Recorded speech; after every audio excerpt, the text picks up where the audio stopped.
রাতের গল্প। ভয় যদি সত্যির রূপ নিত, তবে সেটাই হতো মাঝ রাতের গল্প।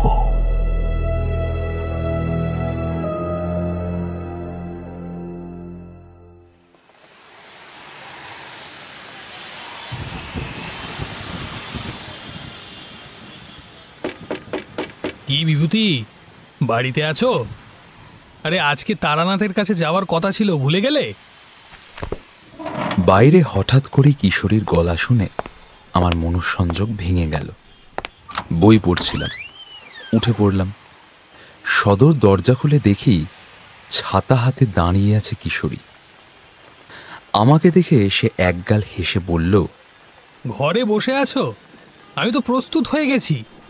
চলো, তোমারই তো পরিকল্পনা ছিল, আর তুমি দেখছি ভুলে গিয়েছো। ও হ্যাঁ, ঠিক বলেছ, দাঁড়াও আমি জামার ধুতিটা বদলে নি। আমি কিশোরীকে ঘরে বসিয়ে চলে গেলাম পোশাক পরিবর্তন করতে। ওই সময় শুনলাম গিন্নি কিশোরীকে এক পেয়ালা চা খেয়ে যাবার অনুরোধ করল। আরে ঠাকুরপো, কি ব্যাপার? তোমাদের এই সন্ধ্যে 7টা নাগাদ কোথায় যাওয়ার পরিকল্পনা হচ্ছে শুনি? বৌঠান, কাল অফিস থেকে ফেরার পথে বিভূতির সঙ্গে দেখা হলো। দীর্ঘদিন তারানাথ তান্ত্রিকের বাড়ি যাই না, তাই দুজনে ঠিক করলাম যে আজ শনিবার ছুটির দিন, ওনার কাছে গল্প শুনতে যাব। তাই বিভূতিকে নিতে এলাম। আমি মুহূর্তে তৈরি হয়ে চায়ের পেয়ালা কয়েক চুমুকে শেষ করে কিশোরীকে নিয়ে বেরিয়ে পড়লাম বাইরে। কর্মব্যস্ত কলকাতার পথ চলতে চলতে আকাশের দিকে চাইলাম। ঠিক সেই মুহূর্তেই মনে হলো বাড়ি থেকে ছাতাটা নিয়ে এলেই ভালো হতো, কিন্তু তখন অনেক দেরি হয়ে গেছে। আমার ম্লান মুখ দেখে কিশোরী বলল, কি হলো বিভূতি, কিসের এত চিন্তা? ছাতা আনতে ভুলে গেছো? আরে চিন্তা করো না, তারানাথের অসীম ক্ষমতা, উনি বৃষ্টির সময়টাকে একটু এদিক ওদিক করে দিতে পারবেন। ঝোড়ো বাতাস বইছে, কিন্তু বৃষ্টিতে ভিজতে তোমাকে হবে না।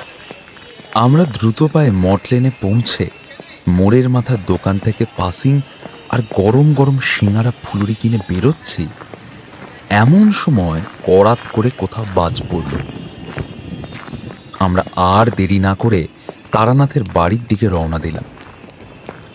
বাড়িতে গিয়ে শুনলাম ঘণ্টার ধ্বনির শব্দ। তারানাথ পুজো করছেন। কিশোরী দরজায় কড়া নেড়ে ডাকতে শুরু করলো, ঠাকুরমশাই, বলি ও ঠাকুরমশাই, আছেন নাকি? এই দেখুন আমরা এসেছি। কিছুক্ষণ পর দরজা খুলে দিলেন তারানাথ। ঘরে ঢুকে দেখি ঘরটা কেমন যেন ফাঁকা ফাঁকা লাগছে।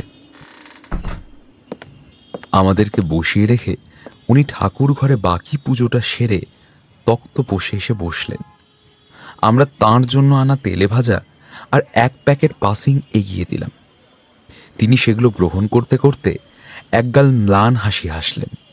তারপর বললেন, আরে এসো এসো, তোমরা যে আজকে আসবে ভাবিনি। আধ ঘন্টা আগেই একজন খদ্দের এসে হাত দেখিয়ে গেল। তারপর অনেকক্ষণ বসেছিলাম। ফাঁকা ফাঁকা বসে থাকতে বড়ই বিরক্তি লাগে।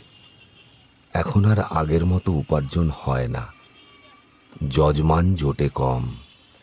কিভাবে যে চলে সেটা আমিই জানি। আর তার থেকেও বড় কথা এই যে মধুসুন্দরী দেবী আশীর্বাদ দিয়েছিলেন বলে 60 বয়সেও খাওয়া পড়ার সমস্যা হচ্ছে না, কোনো মতে চলে যাচ্ছে। কিশোরী উঁকি ঝুঁকি মারছিল। তার চোখে একটা অনুসন্ধিৎসু ভাব দেখলাম। কাকে খুঁজছো কিশোরী? ঠাকুরমশাই, চারি নেই। গতবার এসে তো দেখেছিলাম ও ছিল। চারি কি চলে গেছে? হ্যাঁ, চারি ব্রজভূষণের সঙ্গে শ্বশুরবাড়ি চলে গিয়েছে। এই দিন 15 আগেই চলে গেল। মেয়ের বিয়ে দেওয়ার পরে ঘরটা কেমন যেন আরো ফাঁকা হয়ে গেছে জানো। সারা জীবন তো এই বাড়িতে একাই কাটিয়ে দিলাম, কিন্তু চারি ছিল বলে একটা সজীবতা ছিল। ওর কলকাকলিতে এই ভাঙা বাড়িটাও যেন নতুন করে প্রাণ পেত। এখনো নেই, মনে হচ্ছে যেন বুকের ভেতরটা দুমড়ে মুচড়ে গেছে। মেয়ে মানুষ, বিয়ে তো দিতেই হয়, কিন্তু একটা মেয়েকে মানুষ করা, তাকে বড় করে তোলা, তারপর চোখের সামনে থেকে তাকে পরের ঘরে পাঠিয়ে দেওয়া, এ যে কি কষ্টের তা শুধু বাবারাই বোঝে। সারাদিন কাজ করি, পুজো করি, 2-4 জন যজমান এলে তাদের হাত দেখি, কিন্তু সব কিছুরই ফাঁকে এই মনটা খচখচ করে। বারবার মনে হয়, চারি কি খেলো? ব্রজভূষণ ওকে যত্ন করছে তো? শ্বশুর বাড়িতে মানিয়ে নিতে পারছে তো? এসব চিন্তা মাথার মধ্যে কিলবিল করে। একবার ভাবি গিয়ে দেখে আসি, কিন্তু এই বয়সে আর কতই বা দৌড়ানো যায় বলো? আর তাছাড়া এখন তো আর আগের মতো উপার্জন নেই যে যেমন খুশি যেখানে খুশি চলে যাব। মধুসুন্দরী দেবীর আশীর্বাদে কোনো রকমে দুবেলা দুমুঠো জুটছে বটে, কিন্তু চারির জন্য যে মনটা কেমন করে তার কাউকে বোঝাতে পারি না। একটা সময় ছিল যখন মনে হতো চারি তো আমার শেষ আশ্রয়। ও ছিল বলে জীবনের সব কষ্ট ভুলে যেতাম। এখনো নেই, মনে হয় যেন আমার জীবন থেকে আলোটাই চলে গেছে। এই তো সন্ধেবেলা, ঠাকুর ঘরের প্রদীপের সলতে পাকাতে গিয়ে হঠাৎ ওর কথা মনে পড়ল। ও কতবার বলতো, বাবা তুমি একা একা পুজো করো, আমি সলতে পাকিয়ে দিই। ওর নরম হাতের ছোঁয়া এখনো যেন আমার আঙুলে লেগে আছে। রান্নাঘরে যখন যাই মনে হয় যেন ও এখনো আমার জন্য চা বানাচ্ছে। এই ঘরের প্রতিটা কোণায় যেন ওর স্মৃতি লেগে আছে, আর সেই স্মৃতিগুলোই এখন আমাকে কুড়ে কুড়ে খাচ্ছে। তারানাথ কথাগুলো বলতে বলতে চোখের জল সামলাতে পারছিলেন না। তাঁর কণ্ঠস্বর ক্রমশ ভারী হয়ে আসছিল। কিশোরী আর আমি চুপ করে বসে শুনছিলাম। চারির শ্বশুর বাড়ি চলে যাবার পর তারানাথের এই অসহায়তা আমাদের দুজনকেই ছুঁয়ে গিয়েছিল। এতক্ষণ যে ঘরের ফাঁকা ভাবটা আমাদের চোখে লেগেছিল, এখন সেই ফাঁকা ভাবটার আসল কারণ যেন আরো ভালো করে বোঝা গেল। ঘরটা কেবলমাত্র আসবাবপত্রের অভাবে ফাঁকা নয়, এ যেন এক বাবার শূন্য হৃদয়ের প্রতিচ্ছবি। তারানাথ হঠাৎ হুঁশ ফিরে পেয়ে বললেন, দেখো দেখি এ আমি কি বকছি? তোমরা এসেছো আর আমি শুধু নিজের দুঃখের কথাই বলে যাচ্ছি। দাঁড়াও, তোমাদের জন্য চা করে আনি। এই বাদলার দিনে একটু গরম চা হলে মন্দ হয় না। আমরা তাকে আটকাতে যাচ্ছিলাম, কিন্তু তিনি ততক্ষণে প্রায় ছুটেই ভেতরে চলে গেছেন। খানিকক্ষণ পর চা আর আমাদের আনা তেলে ভাজা নিয়ে ফিরে এলেন। পরিবেশটা তখন একটু হালকা হয়েছে। চায়ের কাপে চুমুক দিতে দিতে আমি কিশোরীর দিকে তাকালাম। ইশারায় তাকে কিছু একটা বলার জন্য বললাম। কিশোরী গলাটা পরিষ্কার করে নিয়ে বলল, ঠাকুরমশাই, একটা কথা ভাবছিলাম। আপনার তো এখন হাতে বিশেষ কাজ নেই, আর এই বাদলার দিনে একা একা ঘরে বসে থাকাটাও বেশ মন খারাপের ব্যাপার। আমরা বলছিলাম, আপনি যদি আমাদের সাথে একটু বাইরে ঘুরে আসেন, কাছাকাছি কোথাও, ওই যেখানে গেলে মনটা ভালো হয় আর কি। হ্যাঁ ঠাকুর মশাই, কিশোরী তো একদম ঠিকই বলেছে। আপনি যদি আমাদের সঙ্গে বেরোন তাহলে আমাদেরও ভালো লাগবে, আর আপনারও এই একঘেয়েমিটা কেটে যাবে। চারি চলে যাওয়ায় আপনার মন খারাপটা আমরা বুঝতে পারছি, কিন্তু এভাবে ঘরের মধ্যে বসে থাকলে তো আরো মনমরা হয়ে যাবেন। তারানাথ প্রথমে একটু দ্বিধায় ভুগলেন। তার চোখে মুখে ক্লান্তির ছাপ ছিল। তারপর ধীরে ধীরে বললেন, কোথায় আর যাব বিভূতি? এই বয়সে আর কতই বা ঘোরাঘুরি করা যায়? আরে বাবা, বেশি দূর কেন, চলুন না আমাদের সাথে সুন্দরবন। এই তো এখন বাদলার দিন, সুন্দরবনের রূপ এখন আরো খোলা। নৌকো করে নদীর বুক চিরে যাবেন, দুধারে ম্যানগ্রোভের জঙ্গল, বুনো পরিবেশ, দেখবেন মনটা কেমন তরতাজা হয়ে যাবে। সুন্দরবনের নামটা শুনতেই তারানাথের চোখে ঝিলিক খেলে গেল। সেই ক্লান্ত মুখ মুহূর্তের জন্য উজ্জ্বল হয়ে উঠল। তিনি স্মৃতিমগ্ন সুরে বললেন, সুন্দরবন সে তো অনেক দিনের কথা। যৌবনে 2 বার গিয়েছিলাম সেখানে। কি দিন ছিল সেসব! ঘন জঙ্গল, নদীর বুক চেরা খাঁড়ি, বাঘের আনাগোনা, আর সেই আদিম প্রকৃতির গন্ধ। একবার তো বাঘের পায়ের ছাপ দেখেছিলাম নদীর চরে। সে কি উত্তেজনা! তারানাথের মুখে পুরনো দিনের স্মৃতিচারণ স্পষ্ট। মনে হচ্ছিল যেন তিনি সেই দিনগুলোতে ফিরে গেছেন। কিশোরী এই সুযোগটা হাতছাড়া করল না। সে জোর দিয়ে বলল, তাহলে তো আপনার জন্য ভালোই হবে ঠাকুরমশাই, পুরনো স্মৃতিগুলো ঝালিয়ে নিতে পারবেন। আর আমরা তো আছি আপনার সঙ্গে, আমরা সব ব্যবস্থা করে দেব। হ্যাঁ ঠাকুর মশাই, ও তো ঠিকই বলছে। একা ঘরে বসে থাকার চেয়ে একটু ঘুরে আসাটা সব দিক দিয়েই ভালো হবে। তাছাড়া আপনি তো অভিজ্ঞ, আমরা তো আপনারই ভরসায় যাব ঠাকুর মশাই। এবার একটা গভীর শ্বাস নিলেন তারানাথ। চোখে দ্বিধার ভাব থাকলেও মুখে নরম হাসি ফুটে উঠল। কিছুক্ষণ চুপ থেকে তিনি বললেন, তা তোমরা যখন এত করে বলছো, আর সত্যিই মনটা ভালো নেই, দেখি তাহলে। তবে তোমরা এই সব দেখে নিও বাবা, এখন আর আগের মতো হাঁটাহাঁটি পারি না। সেজন্য আপনাকে কিছু ভাবতে হবে না, আমরা সবটা দেখে নেব। শেষমেশ তারানাথ রাজি হলেন। তার মুখে ম্লান হাসি দেখা গেল। মনে হলো এই প্রস্তাবটা হয়তো তার মনে জমে থাকা বিষণ্ণতার মেঘটা কিছুটা হলেও সরাতে পেরেছে।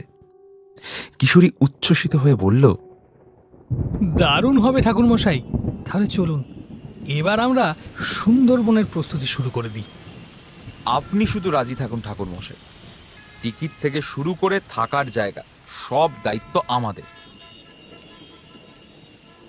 এবার তারানাথ একটু নড়ে চড়ে বসলেন। বাইরে তখন ঝোড়ো বাতাস বইছে, বৃষ্টির ছিটছিড়ে শব্দ শোনা যাচ্ছে, কিন্তু তার মুখে তখন একরাশ শান্তি। এ যেন এক নতুন দিনের শুরু।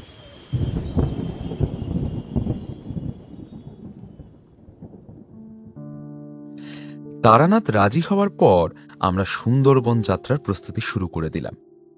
পরের দিন সকালেই আমি আর কিশোরী বসলাম টিকিট আর থাকার জায়গার খোঁজ নিতে।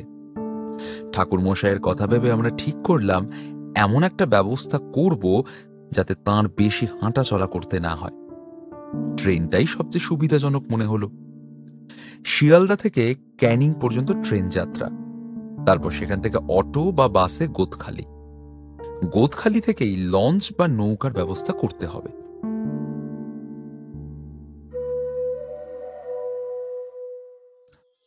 অবশেষে সেই দিনটা এলো। সকাল সকাল আমরা তারানাথের বাড়িতে হাজির হলাম। ঠাকুরমশাই তৈরি হয়েই ছিলেন, হাতে তার সেই পুরনো কাপড়ের ছোলা, মুখে একটা ম্লান হাসি, কিন্তু চোখে একটা চাপা উত্তেজনা। কিশোরী উচ্ছ্বসিত হয়ে বলল, চলুন ঠাকুরমশাই, আর দেরি নয়। আমরা 3 জন ট্যাক্সি ধরে শিয়ালদা স্টেশনের দিকে রওনা দিলাম। কলকাতা শহরের সকালের ব্যস্ততা তখন তুঙ্গে। ট্যাক্সির জানলা দিয়ে বাইরের কোলাহল দেখতে দেখতে ঠাকুর মশাইয়ের মুখে একটা অদ্ভুত শান্তি দেখলাম। হয়তো অনেক দিন পর এমন একটা যাত্রার আনন্দ তাঁর মনে নতুন করে প্রাণ সঞ্চার করছিল।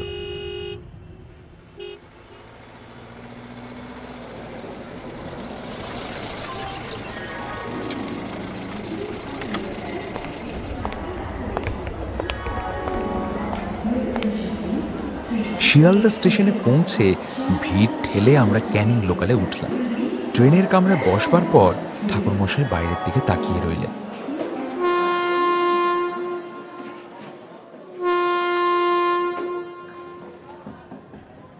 শহর ছাড়িয়ে ট্রেন যখন গ্রামের দিকে এগোতে শুরু করলো, তখন চারপাশের সবুজ আর খোলা আকাশ দেখে তার মুখে একটা প্রসন্নতা ফুটে উঠল।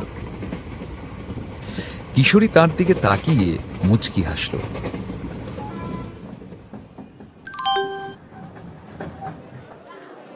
ক্যানিং স্টেশন থেকে আমরা একটা অটো নিলাম গোদখালির উদ্দেশ্যে।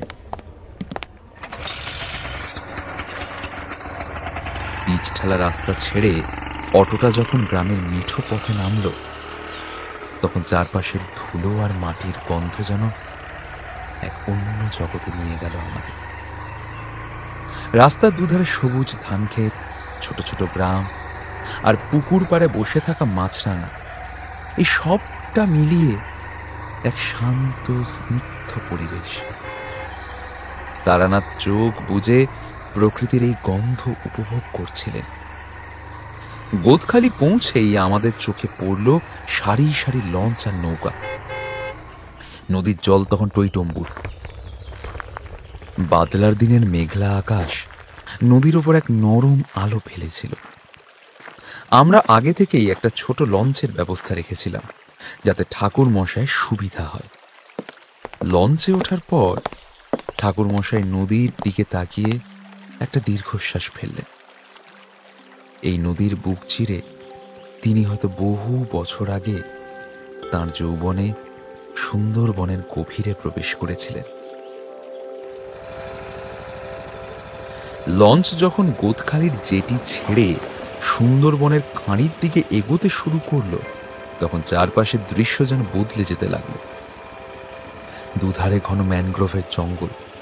ঠাকুরমশাইয়ের চোখে তখন এক বিস্ময়কর উজ্জ্বলতা। তিনি যেন তার যৌবনের স্মৃতিতে ডুব দিয়েছিলেন। কিশোরী আর আমি তাঁর পাশে বসে প্রকৃতির এই অপার সৌন্দর্য উপভোগ করছিলাম। নদীর জল কেটে লঞ্চ এগিয়ে যাচ্ছিল, আর তার শব্দে বুনো পরিবেশ যেন আরো রহস্যময় হয়ে উঠেছিল। দূরে কোথাও পাখির ডাক শোনা যাচ্ছিল, আর মাঝে মাঝে জলের ওপর দিয়ে উড়ে যাচ্ছিল নাম না জানা পাখিরা। ঠাকুরমশাই হঠাৎই বলে উঠলেন, এক অন্যরকম জীবন লুকিয়ে আছে, আর এই নদী এ যেন সুন্দরবনের প্রাণ। তাঁর কণ্ঠে কোনো ক্লান্তি ছিল না, শুধু ছিল প্রকৃতির প্রতি এক গভীর ভালোবাসা আর বিস্ময়। কিশোরী তাঁর কথায় সাই দিয়ে বলল, হ্যাঁ ঠাকুর মশাই, এই জায়গাটায় একটা আলাদা টান আছে। শহুরে কোলাহল থেকে দূরে এসে বেশ মনটা শান্তি পাচ্ছে জানেন। লঞ্চ যত গভীরে যাচ্ছিল ততই চারপাশের নিস্তব্ধতা বাড়ছিল।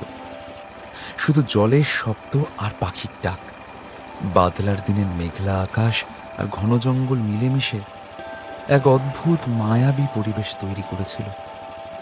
মনে হচ্ছিল আমরা যেন সভ্যতার কোলাহল ছেড়ে এক আদিম বুনো জগতে প্রবেশ করেছি। ঠাকুরমশাইয়ের মুখে তখন এক গভীর তৃপ্তি। চারির শূন্যতা হয়তো এই মুহূর্তে তার মন থেকে কিছুটা হলেও মুছে গিয়েছিল। সুন্দরবনের এই অপার সৌন্দর্য আর বুনো পরিবেশ যেন তাঁকে এক নতুন জীবন দিয়েছিল। আমরা জানতাম এই যাত্রা তারানাথ ঠাকুর মশাইয়ের জন্য শুধু একটা ভ্রমণ নয়, এ ছিল তাঁর মনের এক নিরাময়।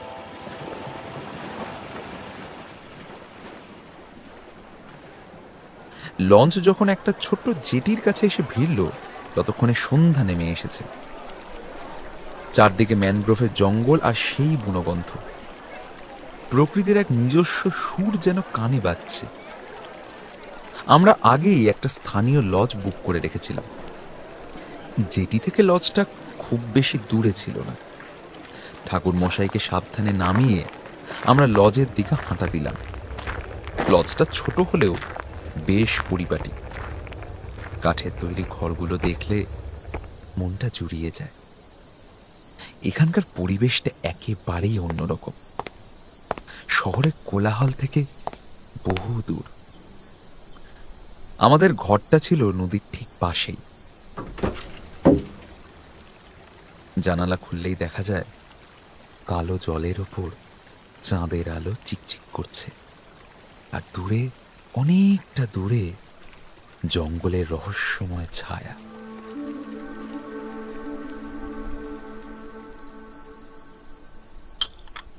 ফ্রেশ হয়ে বসতেই লজের কর্মী গরম গরম চা আর মুচমুচে পকোড়া নিয়ে এলো। এই বাদলার সন্ধ্যায় এমন আতিথেয়তা পেয়ে ঠাকুরমশাই বেশ খুশিই হলেন। তিনি চায়ের কাপে চুমুক দিতে দিতে বললেন, অনেক দিন পর এমন শান্ত পরিবেশে এলাম কিশোরী। এই বাতাস, এই নিস্তব্ধতা, শহরে বসে সব কল্পনাও করা যায় না। তাঁর চোখে তখন এক ধরনের শান্তি খেলা করছিল।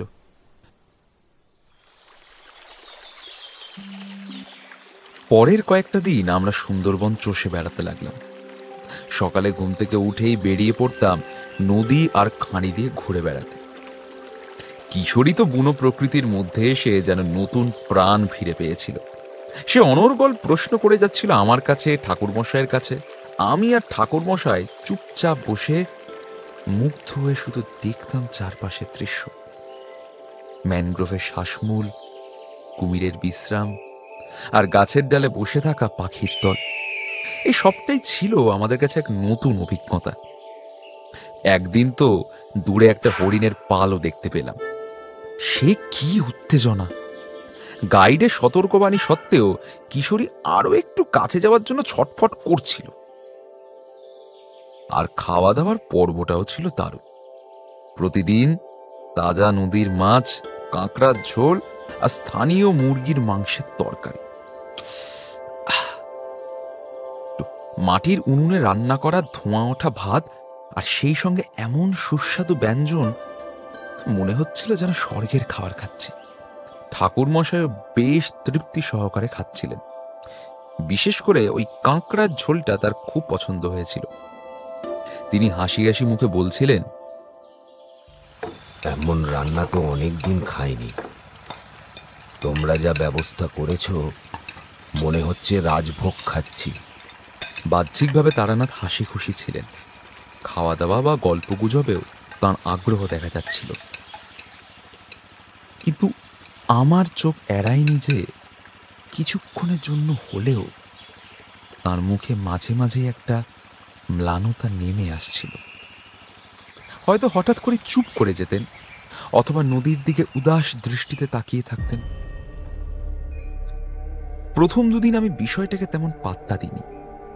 ভেবেছিলাম হয়তো বয়সের কারণে একটু ক্লান্ত হয়ে পড়েছেন। কিন্তু তৃতীয় দিনের একটা ঘটনা আমাকে ভাবিয়ে তুলল। সেদিন বিকেলে আমরা লজের বারান্দায় বসে সূর্যাস্ত দেখছিলাম। নদীর ওপর রক্তিম আভা, চারপাশে পাখির কিচিরমিচির আর মৃদু বাতাস, এক অসাধারণ দৃশ্য। কিশোরী একদৃষ্টে তাকিয়েছিল সেদিকে, কিন্তু আমি দেখলাম ঠাকুরমশাই তার দিকে অপলক দৃষ্টিতে তাকিয়ে আছেন। কিশোরী যখন হাসছিল, তখন তাঁর মুখে একটা অদ্ভুত বেদনার রেখা ফুটে উঠল। আমি একটু ইতস্তত করেই জিজ্ঞাসা করলাম, কি ব্যাপার ঠাকুরমশাই, কি দেখছেন? না, কিছু না।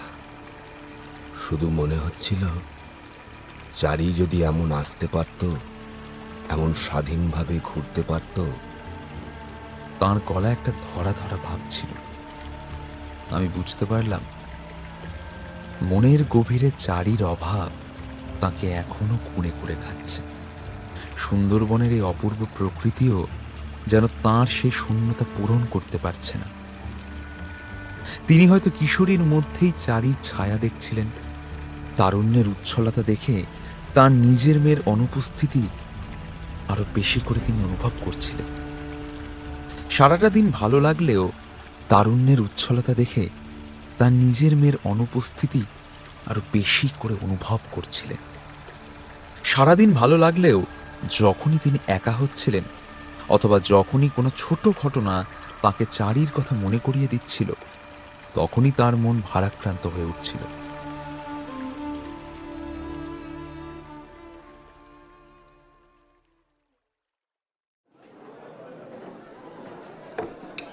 রাতে খেতে বসেছিলাম।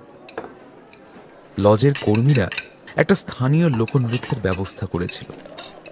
মৃদঙ্গ আর বাঁশির সুর, সঙ্গে নর্তকদের ছন্দময় পদক্ষেপ, দারুণ লাগছিল সবটা। সবাই হাসছিল, উপভোগ করছিল। কিন্তু কিন্তু ঠাকুর মশাইয়ের চোখ দুটো যেন কোথায় হারিয়ে গিয়েছিল। তার মুখে একটা হাসি ছিল বটে, কিন্তু সেই হাসিতে কোনো প্রাণ ছিল না।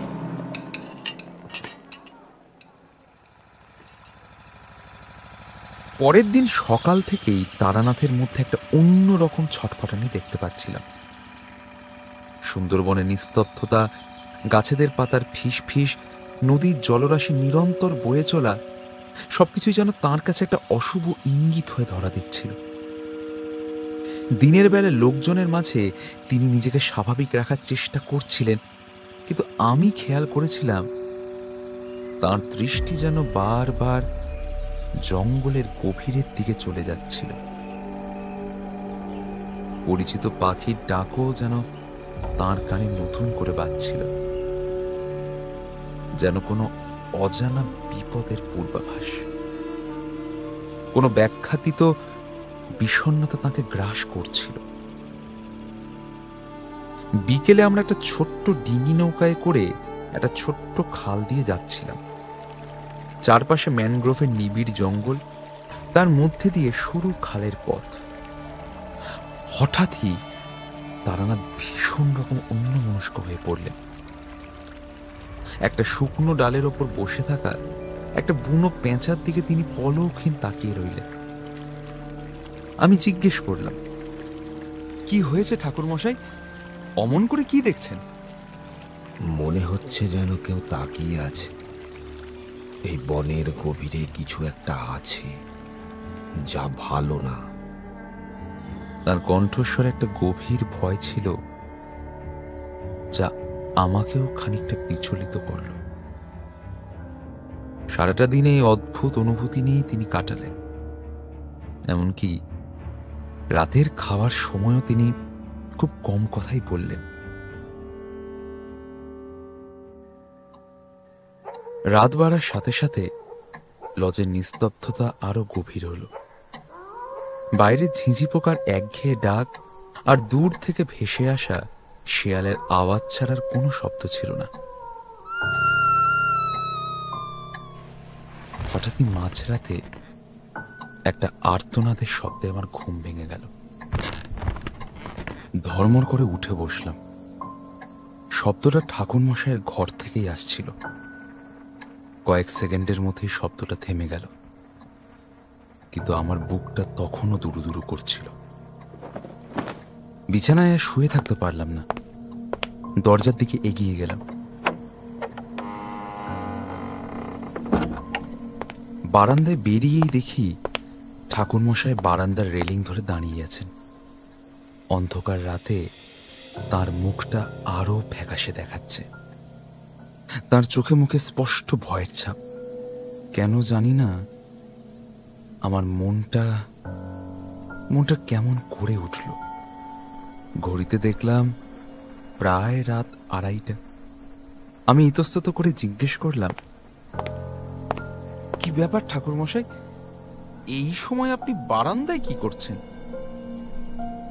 তিনি চমকে উঠলেন যেন। আমাকে দেখে প্রথমে একটু অপ্রস্তুত হলেন, তারপর একটা দীর্ঘশ্বাস ফেলে অন্যদিকে মুখ ঘুরিয়ে নিলেন। না, কিছু না, এমনিই একটু।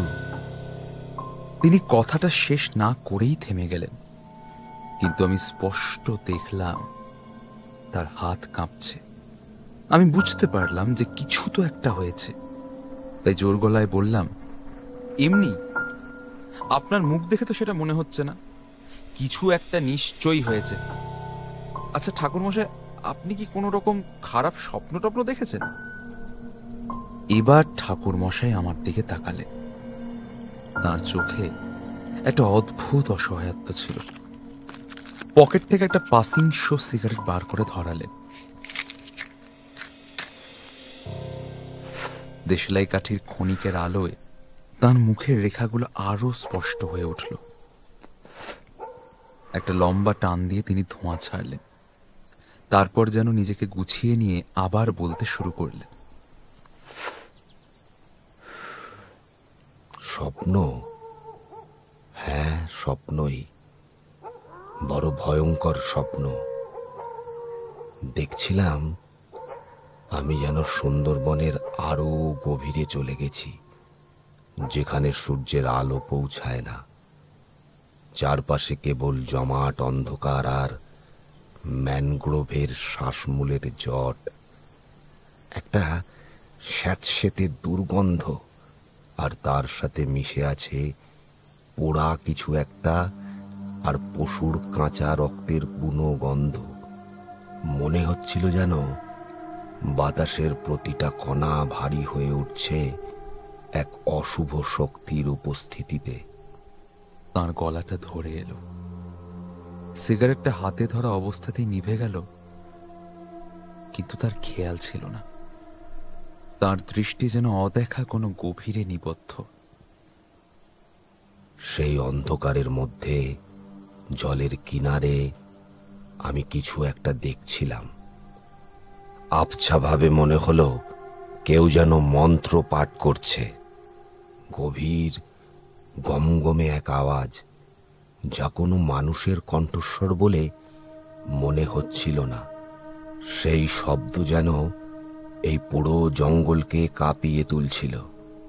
আর সেই শব্দের সাথে সাথে জলের মধ্যে থেকে কিছু একটা বেরিয়ে আসছিল, কালো অমসৃণ কিছু একটা, যার আকার বোঝা যাচ্ছিল না। হঠাৎ করেই সেই অন্ধকারের মধ্যে একটি মেয়েকে দেখতে পেলাম। সে ছুটছিল, প্রাণপণে ছুটছিল সেই কালো ছায়ামূর্তির হাত থেকে বাঁচতে। তার পরনে ছিল একটা লাল রঙের ডুরে তাঁতের শাড়ি, যা অন্ধকারেও স্পষ্ট দেখা যাচ্ছিল। মেয়েটি ভীত চোখে বারবার পিছনে তাকাচ্ছিল, যেন নিশ্চিত মৃত্যু তাকে তাড়া করে ফিরছে। আমি ওকে চিনতাম না, কিন্তু ওর আতঙ্ক আমার বুকের মধ্যে মোচড় দিয়ে উঠেছিল। আমি ওকে বাঁচাতে পারছিলাম না। হাত বাড়াচ্ছিলাম, চিৎকার করে যাচ্ছিলাম, কিন্তু আমার গলা দিয়ে কোনো শব্দ বেরোচ্ছিল না। আমার হাত পা যেন পক্ষাঘাতগ্রস্ত হয়ে গিয়েছিল। সে মেয়েটি যত ছুটছিল, সেই কালো ছায়ামূর্তি ততই দ্রুত তাকে অনুসরণ করছিল। মন্ত্রের শব্দ তীব্র হচ্ছিল, আর জঙ্গল যেন আরো বেশি করে নিজেদেরকে গুটিয়ে নিচ্ছিল, সেই মেয়েটিকে ঘিরে ধরছিল। তারপর এক বিশাল ছায়া, একটা বিরাট কালো ছায়া সেই অন্ধকারের মধ্য থেকে বেরিয়ে এসে মেয়েটিকে আষ্টে পিষ্টে জড়িয়ে ধরল। মেয়েটির শেষ আর্তনাদটা আমার কানে যেন এখনো বাজছে। তারপর সব চুপ। মনে হলো সুন্দরবনের নিরেট আধার তাকে গিলে ফেলল, অথবা সেই কালো ছায়া তাকে টেনে নিয়ে গেল এক অজানা গভীরে। আমি শুধু অসহায়ভাবে দেখলাম। আমি তাকে বাঁচাতে পারলাম না।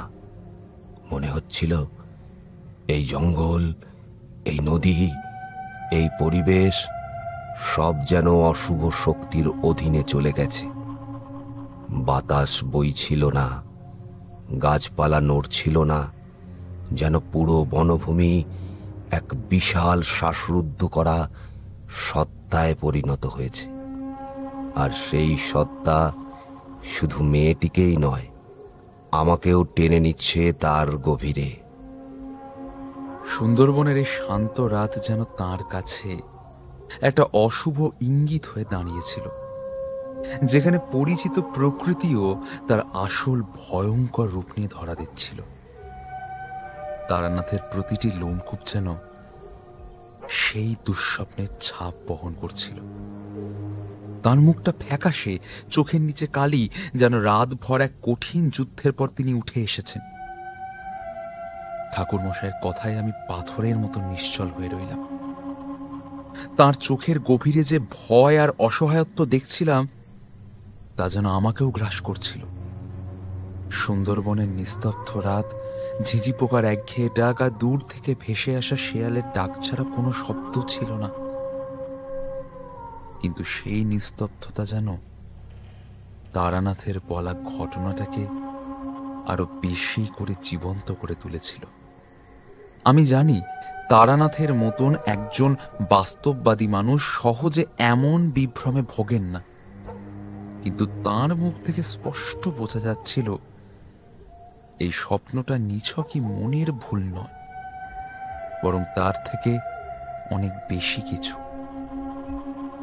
আমি ঠাকুরমশাইয়ের পাশে গিয়ে দাঁড়ালাম। আপনি ভেতরে যাবেন না? এভাবে বাইরে দাঁড়িয়ে থাকলে আপনার শরীর খারাপ করবে। না, ঘুম আসছে না। চোখ বুঝলেই সেই পোড়া গন্ধটা নাকে আসছে, আর সেই মেয়েটির শেষ আর্তনাদ। মনে হচ্ছে এই বনের প্রতিটি পাতায়, প্রতিটি শ্বাসমূলে সেই অশুভ শক্তির ছায়া লেগে আছে, যেন এই জঙ্গলটাই কোনো কিছু লুকোনোর চেষ্টা করছে। ঠাকুরমশাইয়ের কথায় একটা অদ্ভুত বিশ্বাস ছিল, যা আমাকেও ভেতরে ভেতরে কাঁপিয়ে তুলল। সুন্দরবনের রহস্যময়তা আমার অজানা ছিল না। এখানকার লোককথা, কিংবদন্তি সবকিছুর সঙ্গেই আমি পরিচিত, কিন্তু তারানাথের এই বিভ্রম যেন সেই রহস্যকে নতুন এক মাত্রায় নিয়ে যাচ্ছিল। কেবলই মনে হচ্ছিল আমরা কেবল এক লজের বারান্দায় দাঁড়িয়ে নেই, বরং এই বনেরই এক অন্ধকার গোপন রহস্যের প্রান্তে দাঁড়িয়ে আছি। ঠাকুরমশাই, আপনি কি আগে এমন কিছু দেখেছেন বা শুনেছেন? আমি সাহস করে জিজ্ঞেস করলাম, যদিও জানতাম এমন প্রশ্ন তার মনে আরো ভয় জাগিয়ে তুলতে পারে। ঠাকুরমশাই আমার দিকে তাকালেন। তার চোখে একটা অদ্ভুত দ্যুতি। দেখা বা শোনা যায় না সবকিছু বিভূতি, কিছু জিনিস অনুভব করতে হয়। এই বনটা খুব প্রাচীন, এর গভীরে অনেক রহস্য লুকিয়ে আছে। ভালো যেমন আছে, মন্দও তেমনি আছে। আজ রাতের স্বপ্নটা কেবল একটা স্বপ্ন ছিল না, মনে হচ্ছে যেন এটা কোনো ইঙ্গিত, কোনো বার্তা। হয়তো এই বনের অতল গভীরে কোনো শক্তি জেগে উঠেছে, যা আমরা জানি না। তারানাথ এবার বারান্দার এক মাথা থেকে আরেক মাথায় পায়চারি করতে শুরু করলেন, যেন সেই অজানা শক্তিকে ধরার চেষ্টা করছেন। তাঁর এই অস্থিরতা আমাকেও অস্থির করে তুলল। রাত যত বাড়ছিল, তাঁর উদ্বেগ যেন ততই বেড়ে চলছিল। তিনি আকাশের দিকে তাকাচ্ছিলেন, তারপর নদীর কালো জলের দিকে। তাঁর চোখে মুখে এক অদ্ভুত জেদ ফুটে উঠছিল, যেন তিনি এই রহস্যের গভীরে প্রবেশ করতে চান। সেই মেয়েটি, তাকে দেখে মনে হলো এই অঞ্চলেরই কেউ। যদি সত্যি এমন কিছু ঘটে থাকে, তাহলে এর পেছনে নিশ্চয়ই কোনো কারণ আছে। কাল সকালেই এর একটা বিহিত করতে হবে। এই লজের কর্মীদের সাথে কথা বলতে হবে, এখানকার স্থানীয় লোকেদের সাথে কথা বলতে হবে। এই বনের গভীরে কোনো সাধনা বা কোনো অশুভ কাজ চললে তার একটা কিনারা করা অবশ্যই দরকার। তাঁর কথায় স্পষ্ট বোঝা যাচ্ছিল তিনি এই স্বপ্নকে কেবল একটা দুঃস্বপ্ন হিসেবে দেখছেন না, বরং একে এক কঠিন বাস্তবতার ইঙ্গিত হিসেবে নিচ্ছেন। ঠাকুরমশাইয়ের এই জেদ আর অস্থিরতা দেখে আমার ভেতরেও এক নতুন চিন্তা দানা বাঁধছিল। এই সুন্দরবন কি আসলেই তার গভীরে কোনো অজানা রহস্য লুকিয়ে রেখেছে, যা এখন প্রকট হচ্ছে? আমরা কি কেবল সুন্দরবনের প্রাকৃতিক সৌন্দর্য উপভোগ করতে এসেছিলাম, নাকি এর গভীরের কোনো বিপদ আমাদের দিকে এগিয়ে আসছে?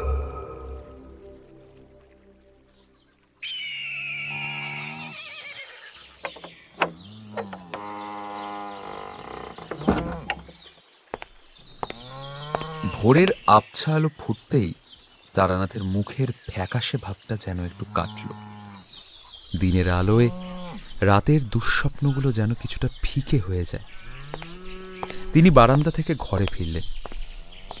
চোখে মুখে ক্লান্তির ছাপ থাকলেও রাতের সেই তীব্র আতঙ্কটা কিছুটা কমেছে বলে মনে হলো। আমিও খানিকটা স্বস্তি পেলাম। ভাবলাম হয়তো রাতের ঘোর কেটেছে। আমি আর কিশোরী ঠিক করলাম আজ সকালে বেরিয়ে পড়ব। নদীটা ধরে একটু ঘুরব নৌকায়। সুন্দরবনের সকালের রূপটাই অন্যরকম। পাখির কলতান আর স্নিগ্ধ বাতাস মনটাকে শান্ত করে দেয়। লজ থেকে বেরিয়ে আমরা ঘাটের দিকে হেঁটে গেলাম। একটা ছোট ডিঙি নৌকা বাঁধা ছিল, মাঝি প্রস্তুত হয়েই বসেছিল। আমরা দুজন নৌকায় উঠলাম।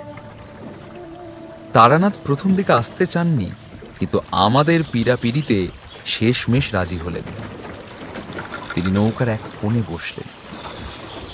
একটু অন্যমনস্ক ভঙ্গিতেই নদীর দিকে তাকিয়ে রইলেন। নৌকা চলতে শুরু করল। বৈঠার ছলাৎ ছলাৎ শব্দ আর পাখির মিষ্টি গান ছাড়া কোনো শব্দ নেই। সকালের শান্ত নদী দিয়ে আমাদের নৌকাটা এগিয়ে যাচ্ছিল।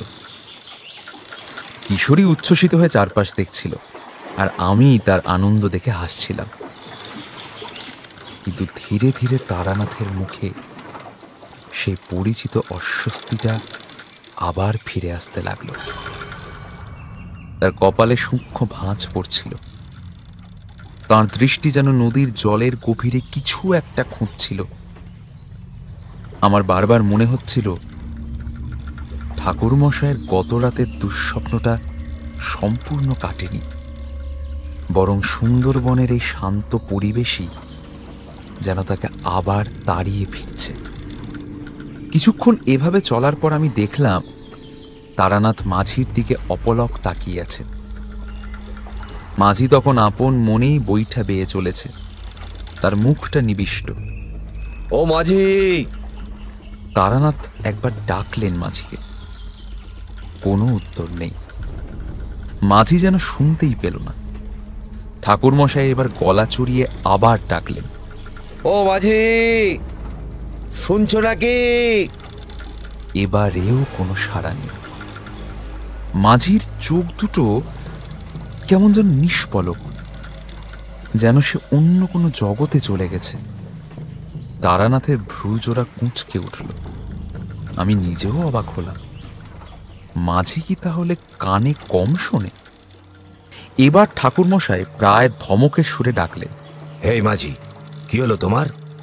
শুনতে পাচ্ছ না? শেষবারের ডাকে মাঝি যেন চমকে গেল, ধর্মর করে উঠল।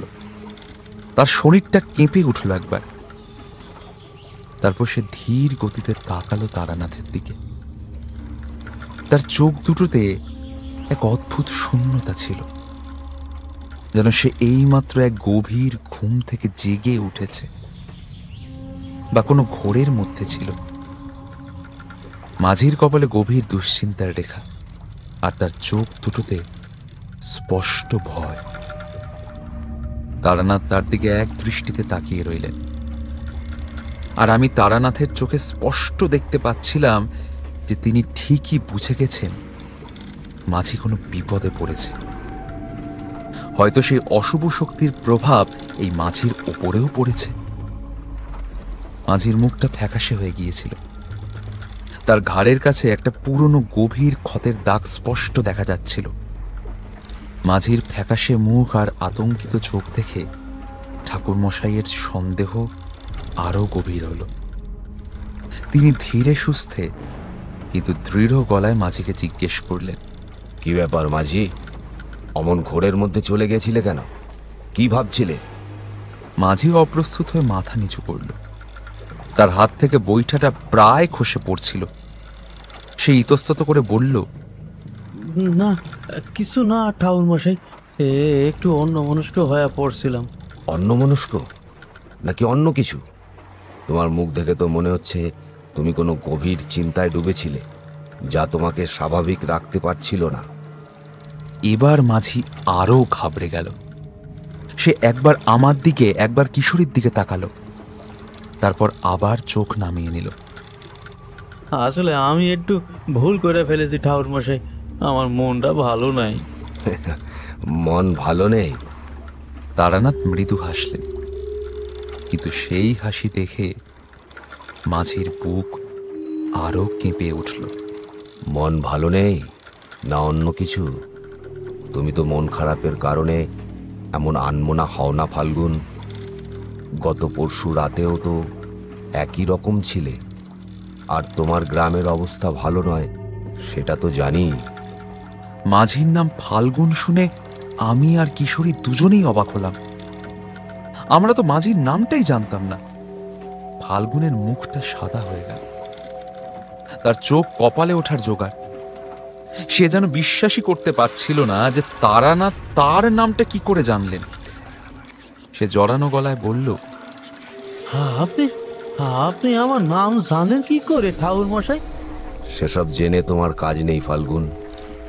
তুমি তো শুধু ফাল্গুন নও, তুমি ফাল্গুন সরকার। তোমার বাবা নিশিকান্ত সরকার, তিনিও তো একসময় এই নৌকায় চালাতেন। তোমার ছোট ভাইটা গত বছর সুন্দরবনের জঙ্গলে হারিয়ে গিয়েছিল, তার খোঁজ আর মেলেনি, তাই না? আর তোমার গ্রাম রামনগর, সেখানের অবস্থাও খুব খারাপ। গত 1 মাসে 3টে ছেলে নিখোঁজ হয়েছে।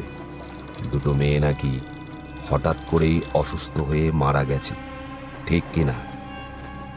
ফাল্গুনের মুখ দেখে মনে হলো সে যেন ভূত দেখছে। সে বাকরুদ্ধ হয়ে তারানাথের দিকে তাকিয়ে রইল। তার চোখ দিয়ে প্রায় জল বেরিয়ে আসার জোগাড়। সে আর কিছুই গোপন করবার সাহস পেল না।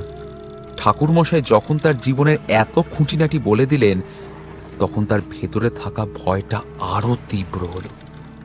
সে জানতো এই মানুষটা সাধারণ নন। ফাল্গুন ভয়ে ভয়ে বলল, আপনি সব জানেন ঠাকুর মশাই? হ্যাঁ, আপনি ঠিকই কয়েছেন। আমাদের গ্রামে অনেক বিপদ হচ্ছে। গত 1 মাস ধরে গ্রামের পরিবেশটা কেমন যেন বদলে গেছে। রাতের বেলায় অদ্ভুত আওয়াজ শোনা যায় জঙ্গল থেকে। মনে হয় কেউ যেন মন্তর পড়ছে বা কোনো অজানা প্রাণীর ডাক। গ্রামের লোক ভয়ে একেবারে কাটা হয়ে আছে। কেউ দিনের বেলাতেও জঙ্গলের দিকে যেতে সাহস পায় না। গত অমাবস্যার রাত থেকে ব্যবস্থা আরো খারাপ হয়েছে। সেদিন গ্রামের এক চাষির ছোট মেয়ে 8 বছরের মঙ্গলি নিখোঁজ হয়ে যায়। তার পরদিন সকালে ওর ছিন্ন ভিন্ন পোশাক আর কিছু ওই রক্তমাখা জিনিস পাওয়া যায় জঙ্গলের কিনারে, কিন্তু ওর দেহ মেলেনি। গ্রামের সবাই ভয় পাথর হয়ে গেছে। ও মা গো, কেমন যেন একটা অশুভ শক্তি আমাদের গ্রামের উপর ঝাঁপায়া পড়ছে বলে মনে হয়। কে জানে আমরা প্রাণে বাঁচবো কিনা। ফাল্গুনের কথাটা শুনে আমার গা কাঁটা দিয়ে উঠল। তারানাথের স্বপ্ন আর ফাল্গুনের গ্রামের ঘটনা দুটোই যেন মিলে যাচ্ছিল। সুন্দরবনের এই শান্ত সকালটা হঠাৎই এক অজানা আশঙ্কায় ভরে উঠল।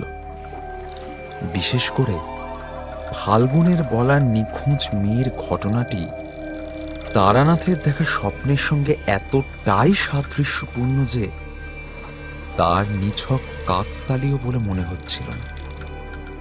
আমি ঠাকুর মশাইয়ের দিকে তাকালাম। তার মুখে সেই ভয়ের ছাপটা আবার স্পষ্ট হয়ে উঠেছে, তবে তার সঙ্গে মিশে আছে এক অদ্ভুত দৃঢ়তা।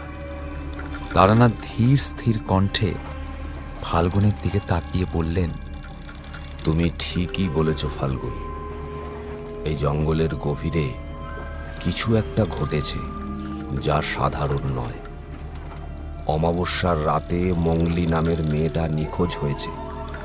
আর আমার স্বপ্নে আমি দেখেছিলাম একটা মেয়েকে কালো ছায়া টেনে নিয়ে যাচ্ছে। দুটোর মধ্যে কি কোনো যোগসূত্র নেই বলে তোমার মনে হয়?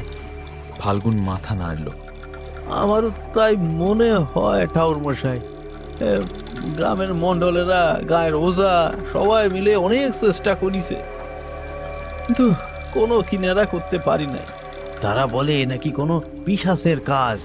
দিনের বেলায় শান্ত হলেও রাতের বেলায় জঙ্গল থেকে অদ্ভুত সব শব্দ আসে, বুক কাঁপিয়ে দেওয়া ডাক শোনা যায়। বাচ্চারা ভয় রাতে ঘুমোতে পর্যন্ত পারে না ঠাকুর মশাই। কিশোরী ভয়ে আমার হাতটা চেপে ধরল। তার মুখটা আতঙ্কে ভরে উঠেছে। তার মানে কি এখানে সত্যি কোনো অশুভ শক্তি আছে? ফিস ফিস করে আমায় জিজ্ঞেস করলো কিশোরী। আর তারানাথ নদীর দিকে উদাস দৃষ্টিতে তাকালেন। সুন্দরবন তার গভীরে অনেক রহস্য লুকিয়ে রাখে। প্রকৃতি এখানে যেমন সুন্দর তেমনি ভয়ঙ্কর।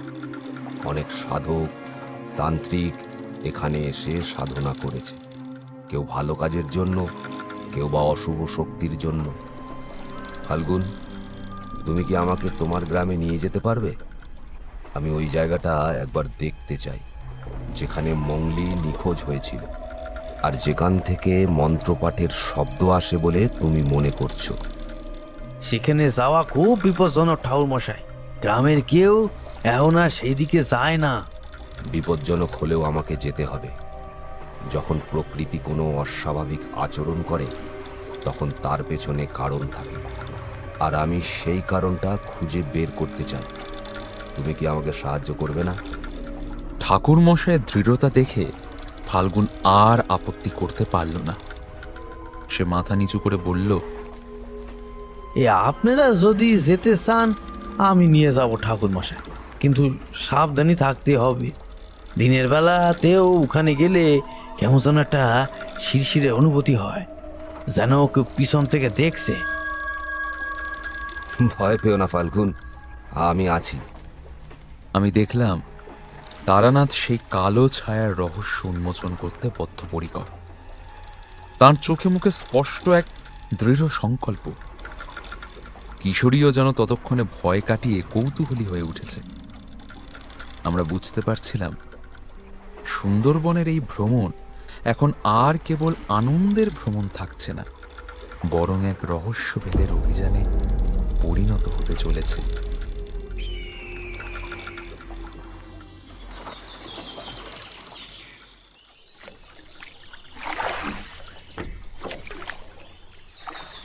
তাহলে চলি ফাল্গুন, তবে তার আগে হোটেলে ফিরে কিছু প্রস্তুতি নিতে হবে। এখানকার লজের ম্যানেজারকে বিষয়টা জানিয়ে রাখলে ভালো হবে, যাতে পরে কোনো সমস্যা না হয়। আর কিছু শুকনো খাবার ও জল নিয়ে নিতে হবে। জঙ্গলের গভীরে কখন কি প্রয়োজন হয় বলা যায় না। ফাল্গুন মাথা নেড়ে সায় দিল। আমরা নৌকা ঘুরিয়ে লজের দিকে ফিরে চললাম। এই অল্প সময়ের মধ্যেই শান্ত সুন্দরবনের রূপটা আমার কাছে বদলে গিয়েছিল। যে নদী আর গাছপালা দেখে আমরা মুগ্ধ হচ্ছিলাম, এখন সেগুলোর মধ্যেই যেন এক অজানা রহস্য আর ভয়ের ছায়া দেখতে পাচ্ছিলাম।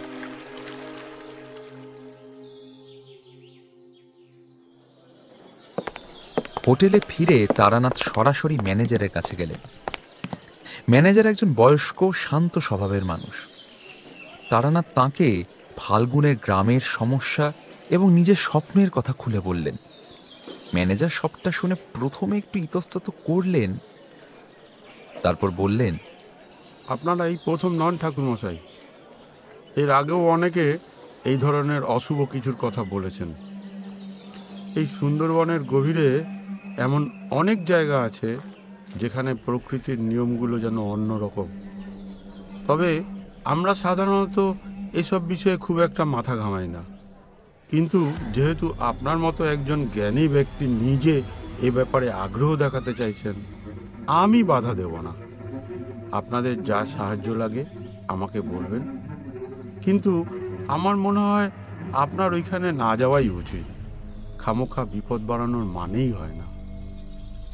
কিন্তু ঠাকুর মশাই নিজ সিদ্ধান্তে বদ্ধপরিকর রইলেন।